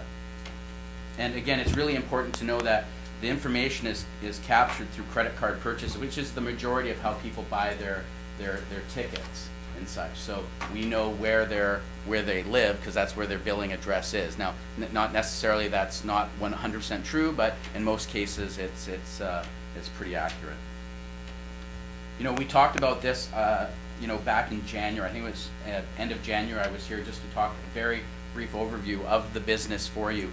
And so talking with Mr. Shute, it was very important to just discuss again where we are with the industry trends for you. So as we know that records aren't produced anymore, CDs are, you know, on their way out, and it's all to that downloadable, whether it be the uTunes or even over onto YouTube. You know, like the trend is to that the download stuff. The live touring and family, or the variety market, is definitely changed. You know, with the recession in the States, as I talked about last time, there's a lot of promoters went bankrupt. They just couldn't operate under the business, and people in the States weren't buying tickets, and therefore that sort of transcends into our marketplace, that even though Canada may have a stronger economy and in Canada people may be more interested in buying tickets, etc., those acts and artists are less likely to think of Canada or our markets as a place to come tour. So there has been a decline in that touring family show, the entire market. I spoke to the U.S. economy a little bit. The loss of promoters, you know, there's been a real shift with that, whether it be House of Blues, Live Nation. There really are not a lot of promoters in Canada. And with that, the promoters that are there, they really are focusing on their business, and their business is to sell tickets for them to make money. It's not for them to, hey, we really think you're a nice community and let's just come and play your building because, you know, it's just, you know, I'm a nice guy. It's the businesses, they want to make money for themselves, but also for the artists. So it's really a dollars and cents matter for them. You know, the primary, secondary, and tertiary markets, it's been a bit of a challenge even within the industry, that as we've been told and as we've heard, that some of the decisions that are being made where some of the artists are going, it may not make sense to anyone, but it makes sense to the people who are routing the show. And so you'll see a wide variety of, you know, obviously the major plays, Calgary, Vancouver, Edmonton are going, you know, Winnipeg, Saskatoon, and Regina may get the major acts. It's how do the secondary and tertiary markets make sense, you know, from a routing point of view, from how many days they have. But the reality is it comes down to, and the artist, if the artist says, I want to play 14 days and that's all I have, that's all they have. Doesn't matter how many people want to see them or whatever, they have other commitments, whatever it might be, their band techs, whatever it is, there may be weddings or whatever it is, they have only so many days to play. And so as much as we may ask to be added onto a tour or try to go after a show, sometimes it just doesn't matter because there's no time to add them to the date.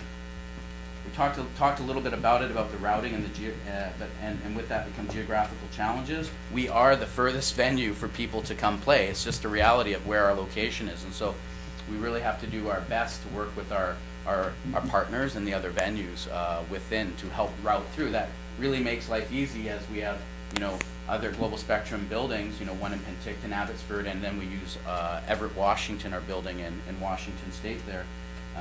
But we also have good partnerships in Edmonton, Red Deer, Lethbridge, and in Prince George. So as we sit and talk and discuss different opportunities, some of those communities may not come on, but it's the packaging of these events and opportunities that make it work. I talked a little bit about this at the end of January as well, the types of risk. But I wanted to, you know, go back into it for you. Is that there's really 3 types of ways that we do business on your behalf, and that is we rent the venue, where we, Global Spectrum, as agent for the City of Dawson Creek, we have no risk, right? Someone walks in the door and says, "I want to rent your venue," and how much is it? And this is what I want to see, and we write up a contract and we send them the bill, and we deliver on what they want. They dictate what they want, and they pay 100% of that, and they're at 100% of the risk. There's no exposure to us. Self-promote events. This is more common, not only to us here, but also across the industry and across Canada anyways, is that we become the promoter, and where that is that we have 100% of the risk, but also 100% of the reward.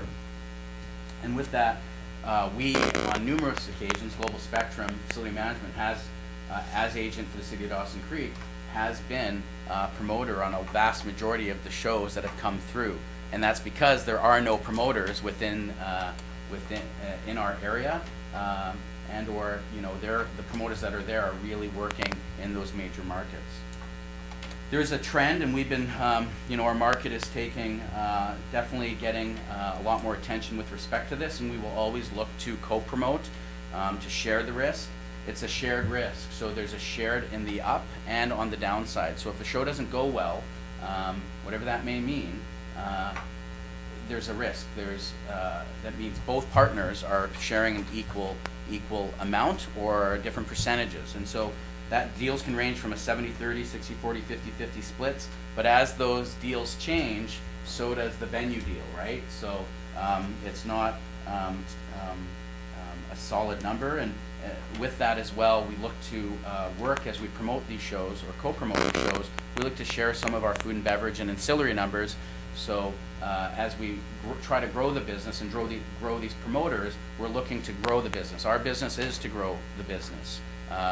As much as we want to do these shows by ourselves or whatever, there's a lot of risk involved, and we want to make sure that we work with as many promoters as possible to ensure that they bring us good, solid acts and entertainment to the region, and they therefore get rewarded as well. But there's also the downside to that. That is, there is a loss. They share in that loss. As we look to 2012, you know, the loss of the Dawson Creek Rage in our 2012 business plan was a loss of 15 events, but it's really made up by the U18 Hockey Canada Under-18 Challenge in November, and that's 19 events. We've had a real large increase of promoter activity, requesting for dates of availability. They call it, in the industry, it's called avails, and holds, where they specifically, we send out, the promoter asks, hey, what is the avails for January, February, March?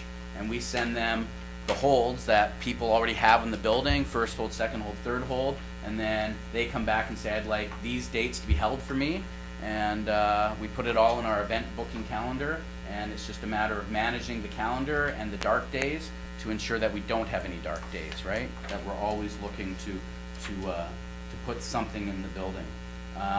Co-promotion of the events has become more prevalent and is not reflected necessarily in our 2012 budget.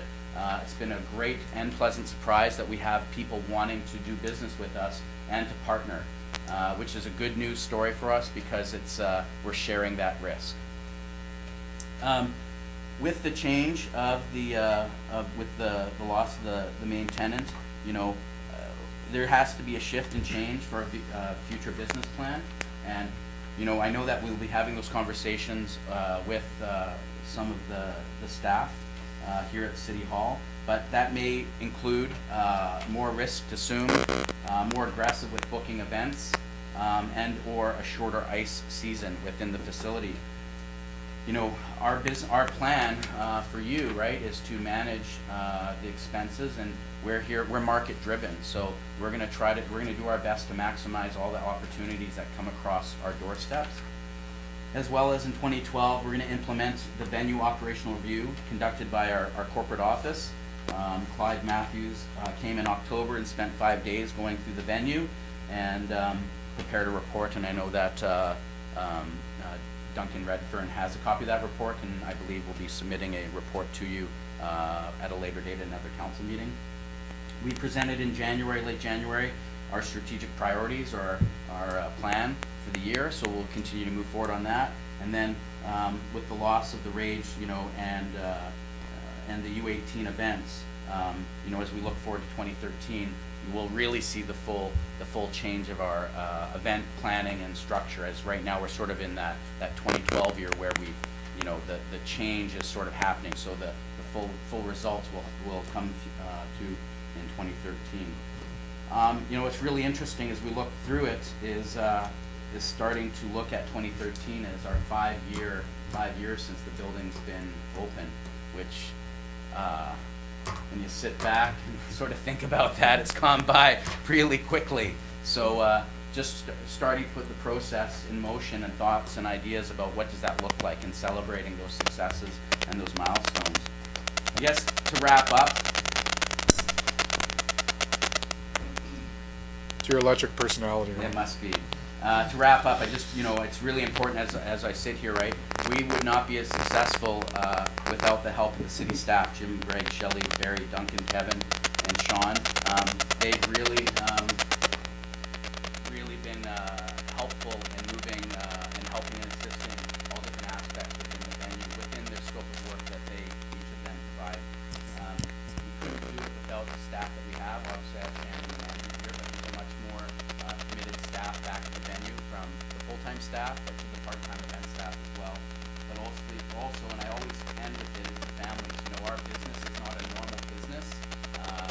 On show days when we're loading in, some of us are there at 5, 6 in the morning, and we do not get home till sometimes 3, 4 in the morning. And so, and the following days are not necessarily the most cognizant in terms of the dealing with some family life and stuff. And so, you know, it's definitely a big thanks to our families to help us get through this. You know, it's not a normal business in terms of the timing. So without them and the staff and without the city staff help, we couldn't do what we do.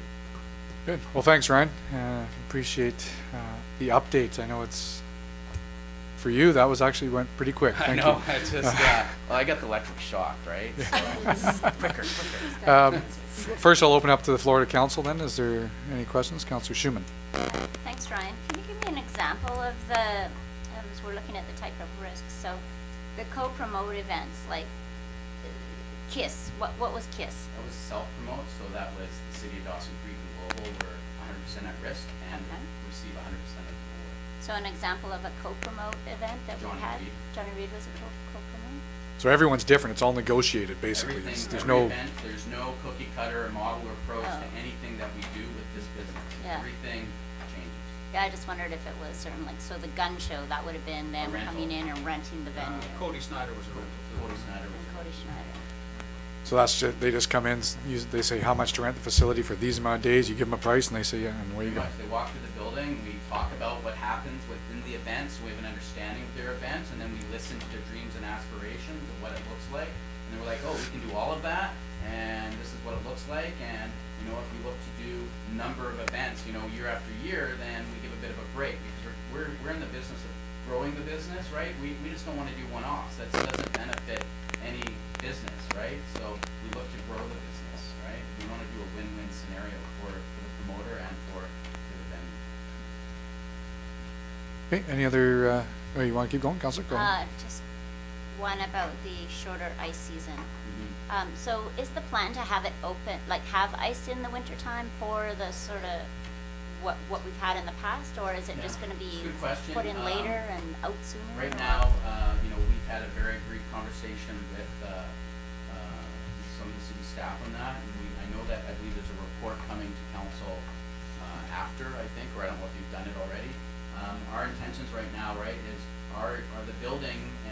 hired us to do as your facility manager is to be market driven, but also to be responsible to the costs associated with some of it. So right now, we've had some brief discussions with your city staff on that. We've looked at our historical data, and we pass it on to Barry and Duncan, but it's going to be this week and next week as we sit down and start talking about that. We don't necessarily need to put ice in until the U18 event or around that time. As you know, there's a substantial cost of running the ice plants and the staffing of that. So, we want to look at the best business case model with that, and sometimes the business case doesn't match a community case, and so we got to find a balance with that between ourselves as your private facility manager to the city's needs and wants. And so that's a conversation that I know that we've talked about briefly on just over the phone or email, but as we look through the coming weeks here, I think we'll be solidifying that, as well as having the future conversation in the coming weeks with the city staff as well. Thank you. Further questions then on Ryan while he's here, the annual report? No? Well, thanks, Ryan. Yeah, you got off somewhat easy, but either that or you gave us more detail than we were expecting. We are meeting with Didn't think it was on this one, but okay. Thank you very much. You're welcome. Okay. I believe we are. Okay. Right. Yeah. Yeah, I just don't have that in front of me. So. Okay, so on that, let's move back to reports. We're only one away from the one he was referencing, but we'll go back to 12083 from the Chief Financial Officer, and this is Revenue Disclosure Requirements Policy Amendment. Councillor Schumann. I move that report number ADM 12082 from the Deputy Director of Community Services Summer Ice be received, and further that council direct staff to install I think you're on the ice. wrong one. What? We're on 7-8. 7-8, Cheryl. Oh, sorry. But you can move that one too, since you're on the roll. Yeah, I was moving that one. Okay, never mind. Somebody else. Do you want me to do the 7-8? Unless somebody else wants to do it. Have it on there this way. The 7-8 is the Revenue Disclosure Requirements Policy Amendment. Okay. I would move this recommendation that report number ADM 12083 from the Chief Financial Officer be received. Further, that Revenue Disclosure Requirements Policy be amended by, number 1, replacing the paragraph regarding utility fees and charges with the following: utility fees and charges will be levied at rates that will be sufficient to meet service delivery, costs, and debt servicing within the utility funds. And by number 2, adding, and the city's debt management policy to the last sentence in the paragraph regarding borrowing proceeds. Seconded by, that's okay, Councillor Kenny. Any questions? None. So all those in favor? Opposed, and it's carried. 7-9 is report 12082 from the Deputy Director of Community Services regarding summer ice, and I believe I have a keen councillor that wants to read this one out, Councillor Schumann. Oh, I move that recommendation that I just read. No, I have report number ADM 12082 from the Deputy Director of Community Services, summer ice be received. Further, that council directs staff to install ice in the Memorial Arena to accommodate August 20th, 2012 ice bookings. Thank you. Second by Councillor McFadden. Questions on that now that we've heard about it? Well, Councillor Schumann. my question was just around the event center ice and whether or not a decision has been made, but obviously I just got that answer from Ryan, and I guess we'll look forward to what may or may not be available at the event center. Okay. Any other discussion? So all those in favor? Anyone opposed? It's carried, and we'll move on to bylaws. So the first bylaw is 8.1 Local Area Service Charge Bylaw 4137 for consideration of adoption. Councillor Schumann, seconded by Councillor Kenny. All those in favor? Opposed? It's carried. 8.2 12074 from the Chief Financial Officer of the Financial Plan Bylaw 4136 and Tax Rates Bylaw 4135. And these are for first 3 readings. Councillor McFadden, seconded by Councillor Malkinson. All those in favor? Opposed? That's carried. 8.3 is 12072 from the Director of Infrastructure and Sustainable Development. This is official community plan amendment bylaw 4138 for first two readings and zoning amendment bylaw 4139 for first two readings. Councillor Kenny, seconded by Councillor Schumann. All those in favor? Opposed? It's carried. And last bylaw 84 is 12075 from the Deputy Director of Corporate Administration. This is loan authorization bylaw 4140 for first three readings, local area bylaw 4141 for first three readings, and loan authorization bylaw 4142, all for first three readings, if we can do all at the same time, if everybody's okay with that. So, Councillor Kenny, seconded by Councillor Malkinson. Your name's going all three. All those in favor? Opposed? And it's carried. Mayor's business. First, this Thursday, I hope it's on your agendas for those that are around, 1 o'clock at the Peace River Regional District Office. It's the peer-to-peer workshop that's taking place. I believe everybody's been invited to that, so it'll be taking place right after the regional district meeting, and that's with other elected officials in the entire Peace River Regional District. It's something that's been sponsored by the provincial government. They're coming up, and Dawson Creek is actually somewhat hosting and facilitating, so I encourage all of us to be there. And also the NCLGA, that was quite an enjoyable week, so thanks to all the councillors that were able to make it, and thanks for those that stuck behind and filled in the trenches while we were busy there. So then on the delegation we had this morning, transit delegation, as you know, the original recommendation that came forward was to put a sidewalk and a shelter. Now, in discussions with BC Transit, I know that they said they're more than willing to work with Jim and staff around a shelter, and that they have actually some shelters, I guess, Jim, that are more conducive, I guess, to the environment up here rather than open ones, because that was one of the concerns that was raised, is if there's a way of having a shelter that's somewhat shielded. But I mean, no debate needed there. We'll leave that with you guys. The good thing is that we're hearing that some of that can be funded, but before we can go down that route, we'd need a motion then to we had a recommendation and a price approximation that was brought forward last meeting. Motion to look at that then. Councillor Schumann.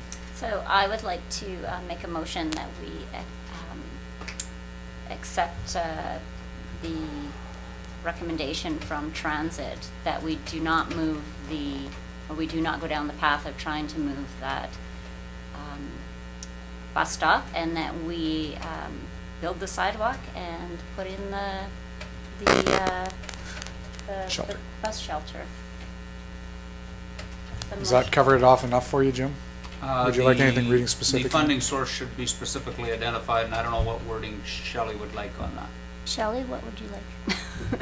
Because we know that we've got the money in the, transit budget. Yeah, I think the there. best way to say it is that there is funding contingency within the BC Transit envelope to cover the cost of this project. Okay. That's what Councillor Schumann added to her motion. Thank you, Councillor. Thanks. Yeah. That's good, I'll second. Seconded by Councillor Kenny. Any question or discussion there then? I even threw in a dramatic pause just in case. Could I just have Councillor the, Malkinson. Sorry, could I have the motion read back, please? Accept Transit's recommendation to not move the stop and construct sidewalk and install shelters proposed with funding contingency in the BC Transit envelope to cover the cost of this project. Okay. Thank you. Okay. Any other discussion?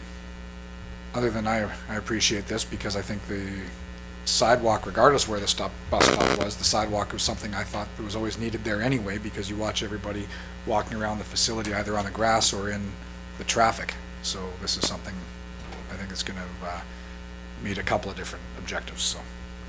So all those in favor? Anyone opposed? Councillor McFadden?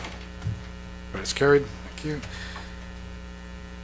Also under Mayor's business, so 9-1, we have on the agenda, you'll see there's a BC Hydro Site C feedback form. And I put that on there, or I didn't, it's on there more for discussion. The BC Hydro was up a couple of weeks ago, a week and a half ago. Unfortunately, not many of us were able to make it to that meeting, but some of us went to the meeting the week prior in Hudson's Hope. And so this is a feedback form. Right now, council does not have an official stand one way or another on any of this stuff, so you know, unless we wanted to go through it and actually do an official response on all these, but right now it's actually on there for you to look at, and as citizens of the community, you can do official or actually responses if you so choose.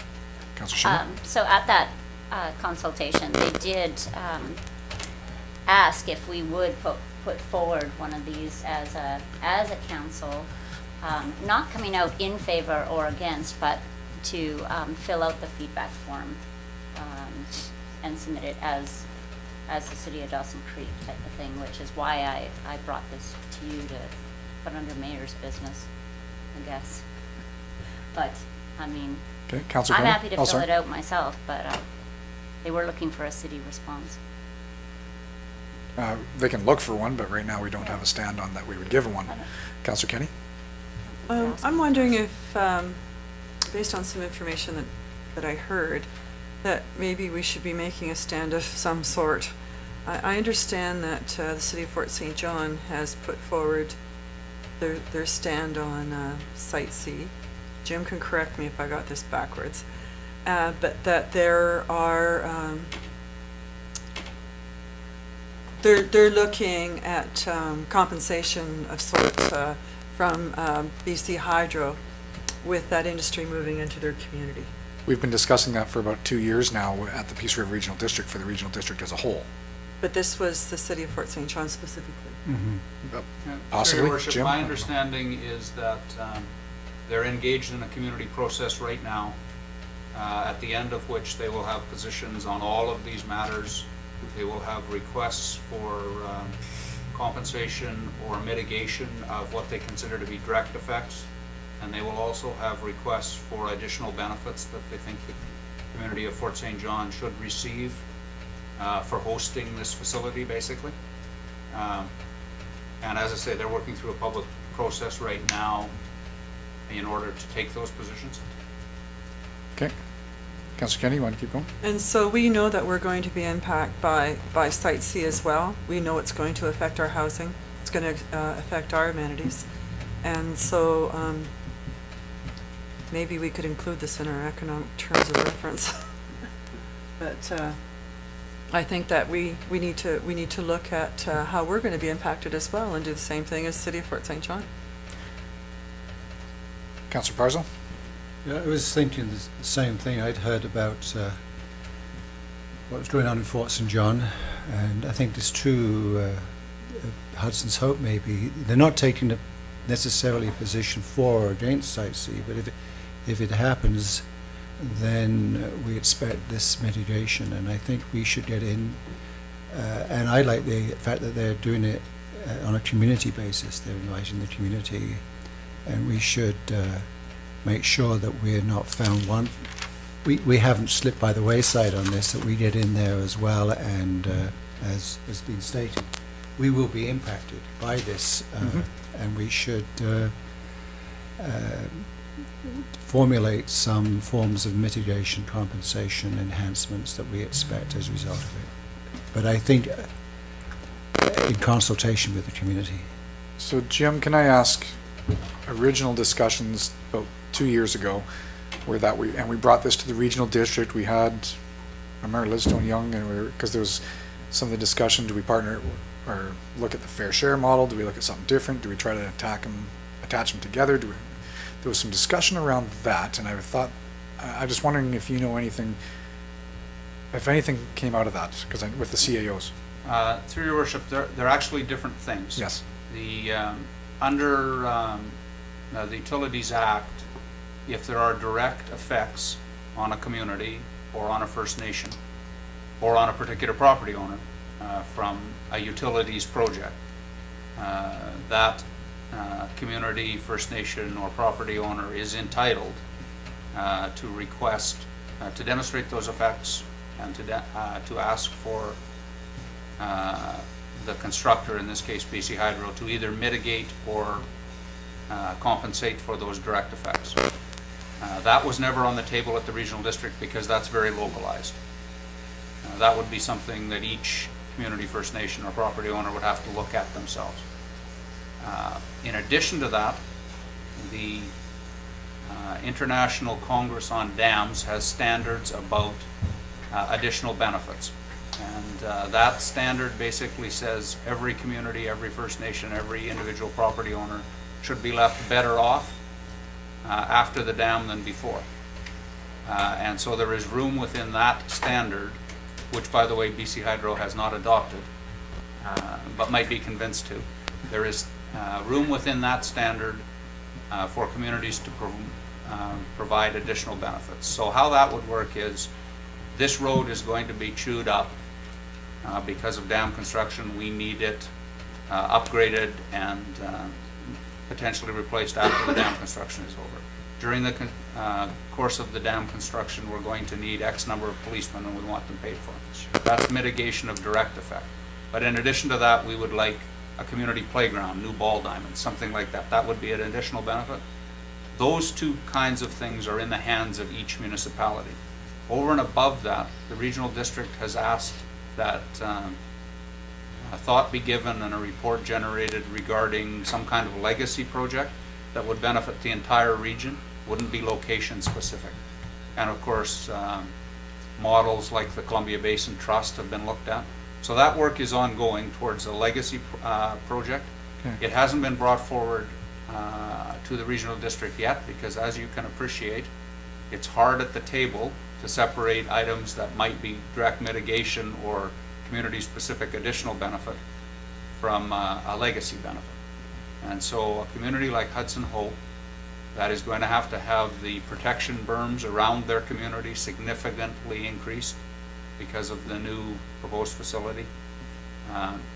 They feel that's the priority that needs to be worked on. Fort St. John does have a lot of issues they're working through on things like roadways and servicing to the camp, extra police.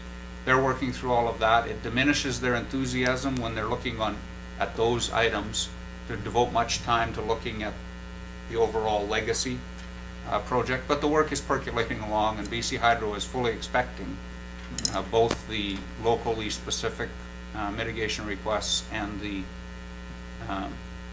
overall legacy project.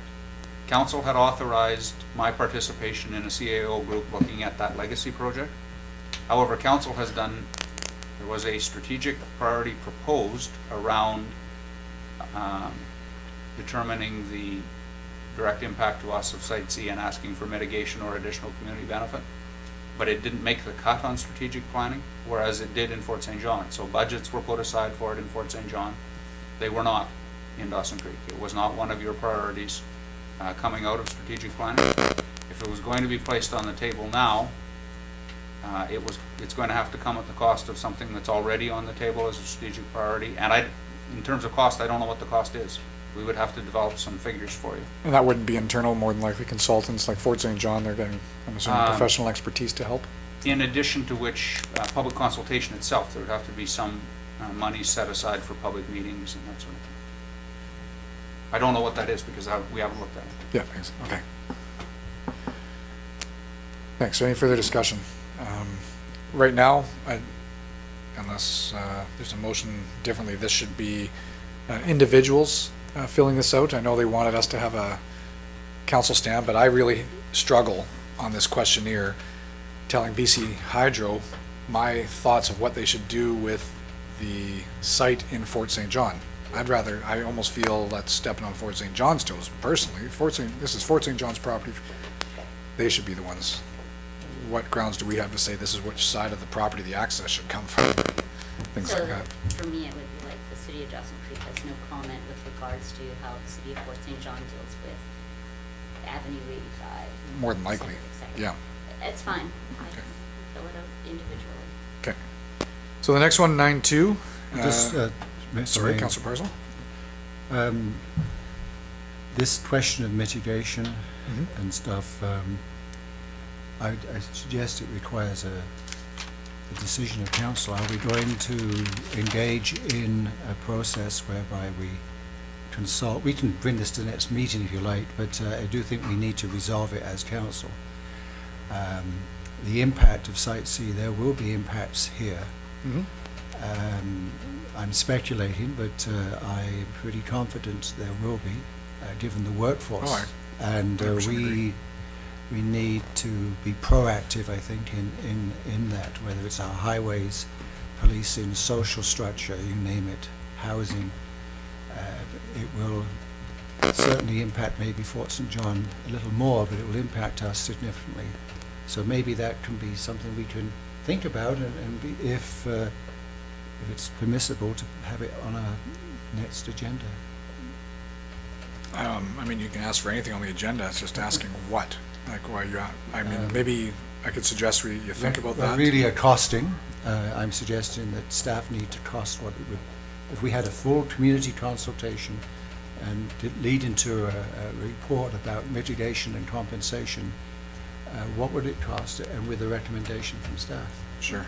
Jim, is that, do you see that as being that portion being extensive work, or is that? Through your worship, I can certainly bring you a costing for what a similar process to what's happening in Fort St. John would cost. I can't make a recommendation because council's spoken to me already. They have said it's not a strategic priority, and I can't recommend that it is. So, but I can bring you costing. So if Councillor Parzo moves that as a... Well, I can bring it as well,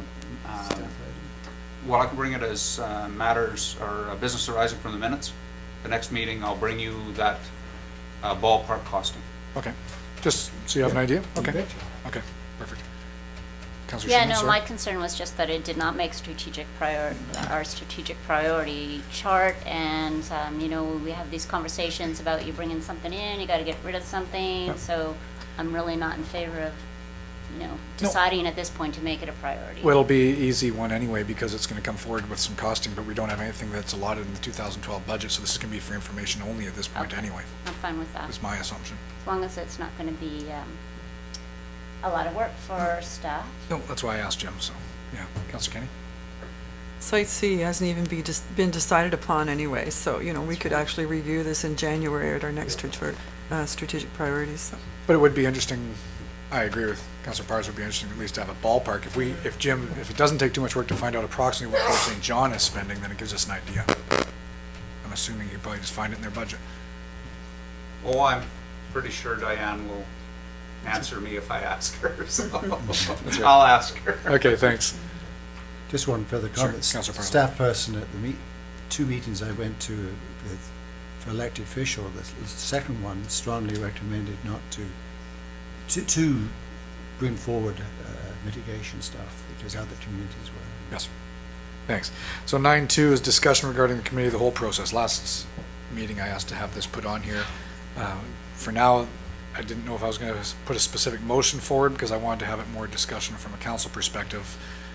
I know we've been doing it for, geez, I don't know how long, 6-7 years. Maybe the committee of the whole, where I appreciate all the information that staff brings forward. I'm wondering if it's a good use of staff time to have them sitting around on the committee of the whole council days and coming forward and basically highlighting what's already in the report, which we all have read over the weekend anyway and had time to ask specific questions, so I'm not sure. Councillor McFadden?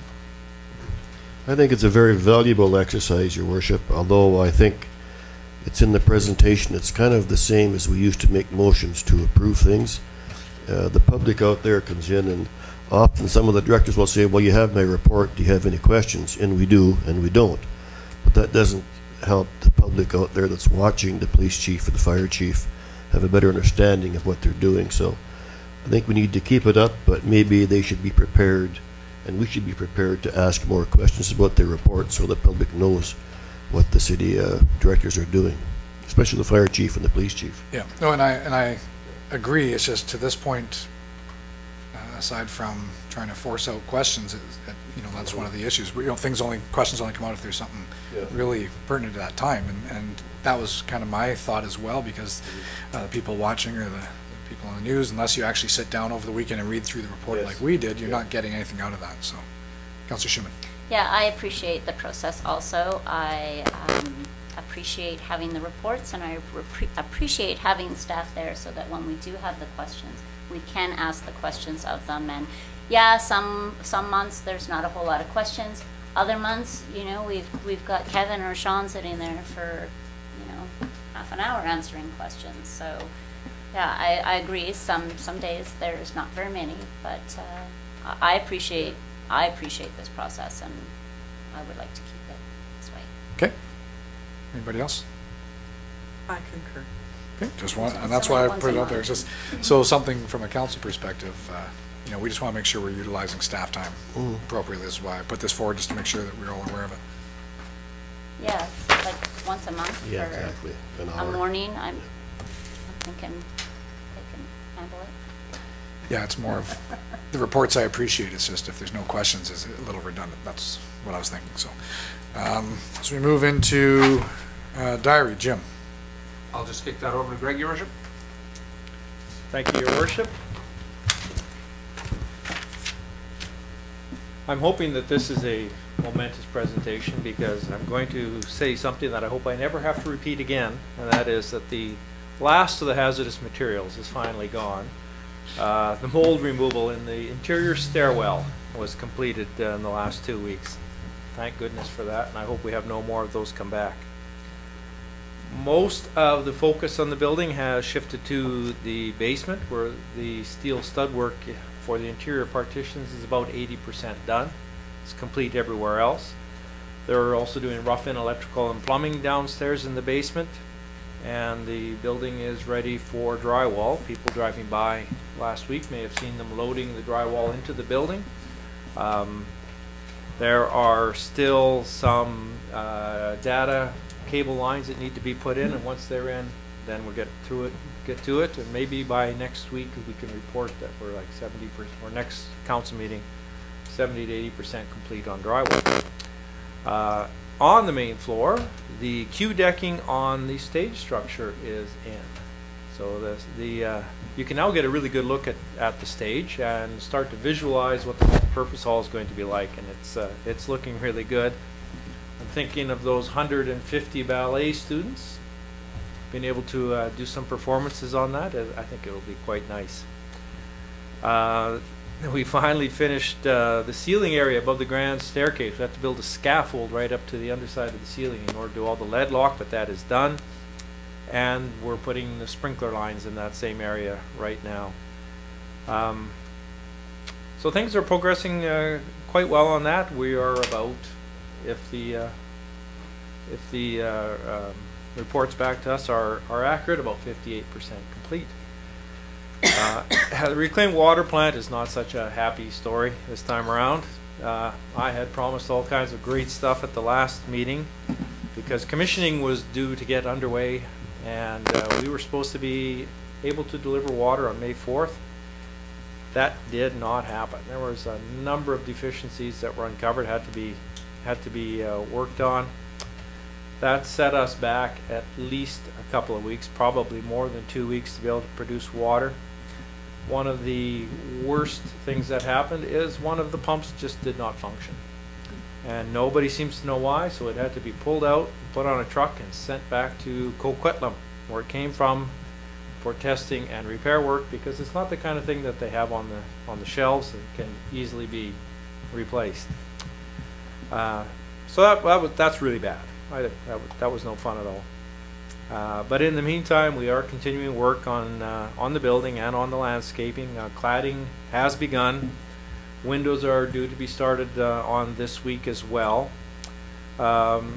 All the work for the BC Hydro connection's been done, and we are ready for a turn-on about the same time as we're going to be ready to deliver water, which is a good news story because that means we won't have to do a temporary generator to provide power to the buildings. And we're very pleased with BC Hydro. They came through in great style and got everything ready for us and ready for the connection. So that is a happy story. So I'm hoping that when I next report to council, I will have better news, but in the meantime, we keep on working. Good, thanks, Greg. Any questions? Councillor Parslow? Could you remind me, what's the seating capacity at Calvin Crook? My memory wants to say 230 in the multipurpose hall. That's retractable seating. It's certainly in that neighborhood. 2:10 or 2:30. It was just the 150 ballerinas. I just. They can bring 1.5 That's going to be parents. 230 grandparents sitting in there. Yeah. It's a matter of placement for Enchega. It'll be smaller than Enchega, obviously. Oh, yeah. I thought I forgot. Okay, thanks then. So there's nothing under the consent calendar. We're moving to the strategic priorities chart. Jim, I see something under 12.1. Is there anything under 12.2 to update before we? No, nothing under 12.2, but Kevin is here to give you a bit of an update on the water web pages, which we talked about at the last council meeting. So Kevin, I'd just like to roll them out for you. Sure. So let's have about a 3-4 minute break then. Get the PowerPoint ready to go and top up your coffees. Really specific. Okay, we're going to call the meeting back to order. I think PowerPoint's all set up. So we'll turn things over under strategic priorities here. We're going to turn things over to Kevin to give us an update of where we're at. I think we'll turn some lights on here so we can see this better. Oh, okay, we can see that. Thanks, Kevin. So just wanted to bring council up to speed on what we've been working on. One of the strategic priorities was water awareness. So internally we've met a bit of a group over the last couple of months and have started to put some things together. And as I mentioned in the last meeting of the whole, was talking about a web page dedicated to water. So we've got a lot of great information in our system on our web pages, whether it's Planning for People or City of Dawson Creek, but it was trying to pull it together in one spot, trying to make it a little easier and a little more logical for members of the public to get the information they need and really cover off that theme of water awareness. So we've developed this page. It's not online yet. We still got it hidden to the public. I wanted to give council a quick look at it, see if there's anything jumps out at them, and then our plan obviously is to launch it next week with drinking water. So I'll just give you a quick look at it. There's still probably a few bugs that we need to work out this week, but I think we're pretty good. So this will be a separate. There'll be a link on the main City of Dawson Creek page. The logo. We'll click on it. It'll bring you to this page. Right at the top, obviously, is we felt it was important to inform people what stage of conservation measures we're in. And also the information on the bylaw. So when you pop down there, you'll see what currently we're in stage 1 restrictions.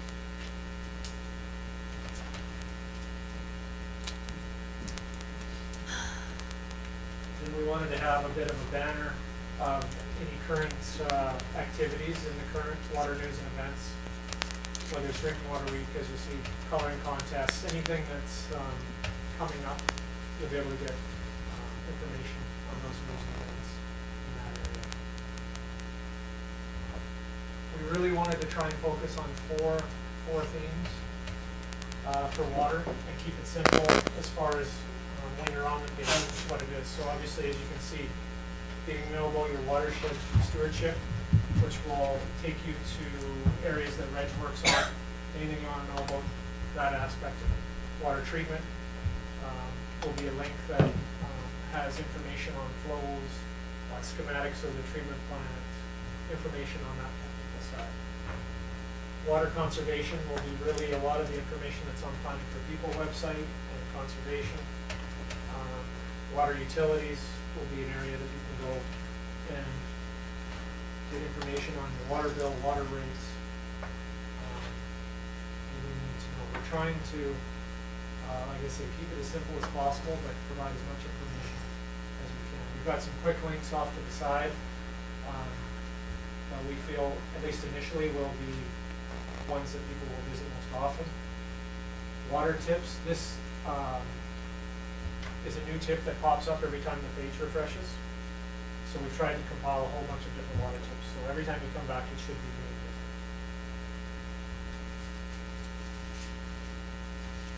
We've also just added at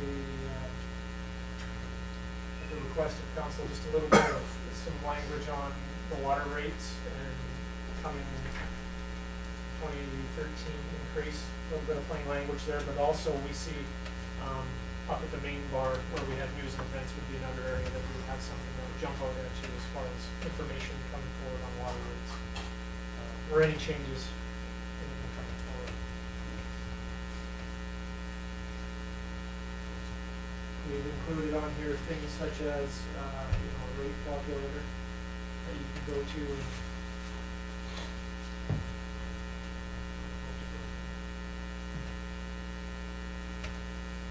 Where you can plug in your information for your utility bill and it'll spit out what your projected water rates are. You on dial-up? I think we are.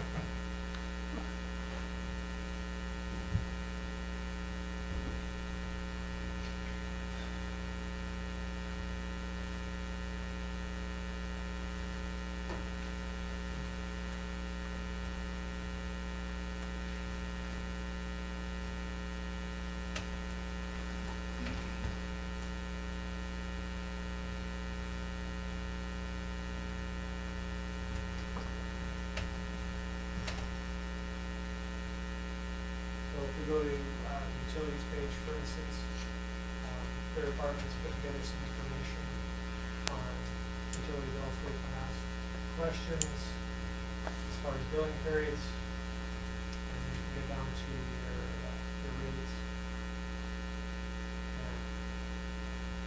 and calculate your utility bill.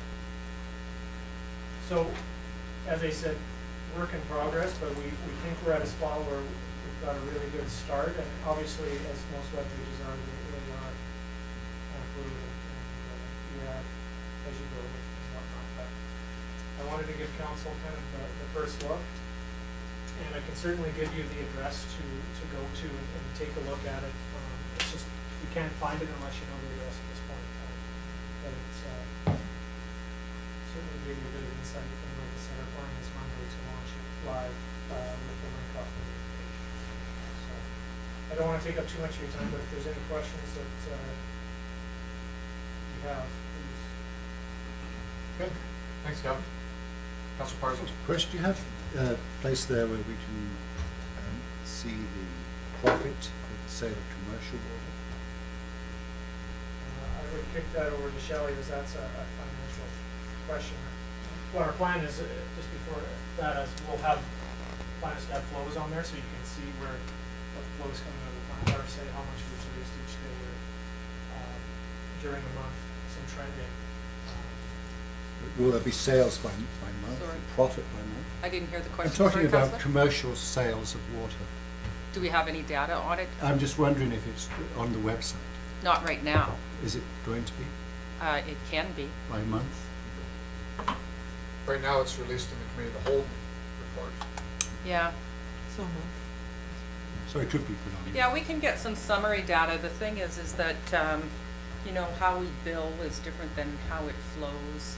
And we're still talking cubic meters, but some is included in potable, some's not potable, that kind of thing. So we don't want to make it so difficult that it doesn't give appropriate information. But I think, well, that's one area that we're going to have to work in, providing summary data. We did talk about surcharges for commercial potable water for non-potable use, and the importance of putting that on the web page. You know that there is that surcharge that council implemented. So yeah, there's a few other things that we need to add as well.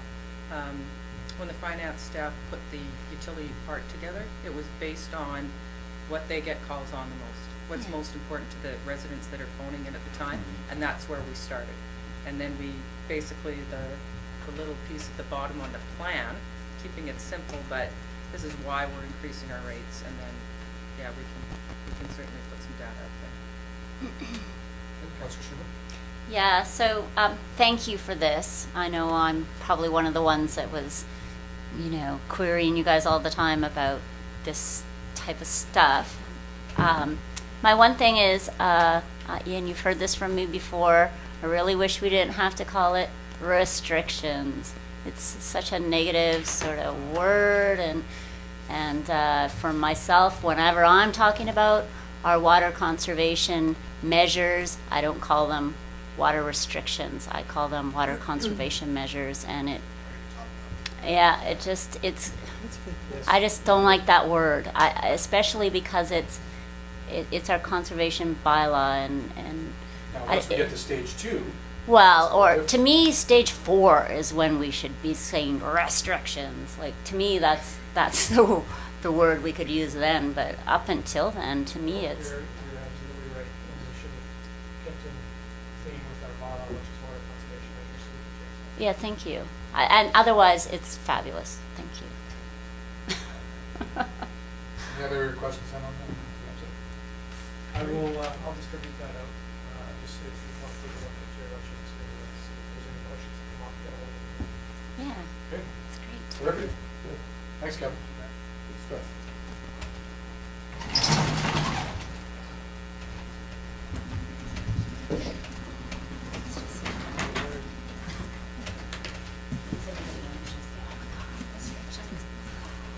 So then that completes strategic priorities. So Tara, anybody sign up for the question and answer period? Nothing. Okay. No committee of the whole this meeting. So media question period. Anything at this time or off camera after or off after the meeting? Okay. So on that then, 61, motion to recess to the closed. Councillor Schumann, Councillor Kenny. Jim? You're adding the one item, third-party business information that Councillor McFadden. Oh yeah, I guess that has to be identified. Thank you. Adding that to it. So all those in favor? Opposed? And it's carried. And we'll take 5 minutes or so. Oh, you're wearing the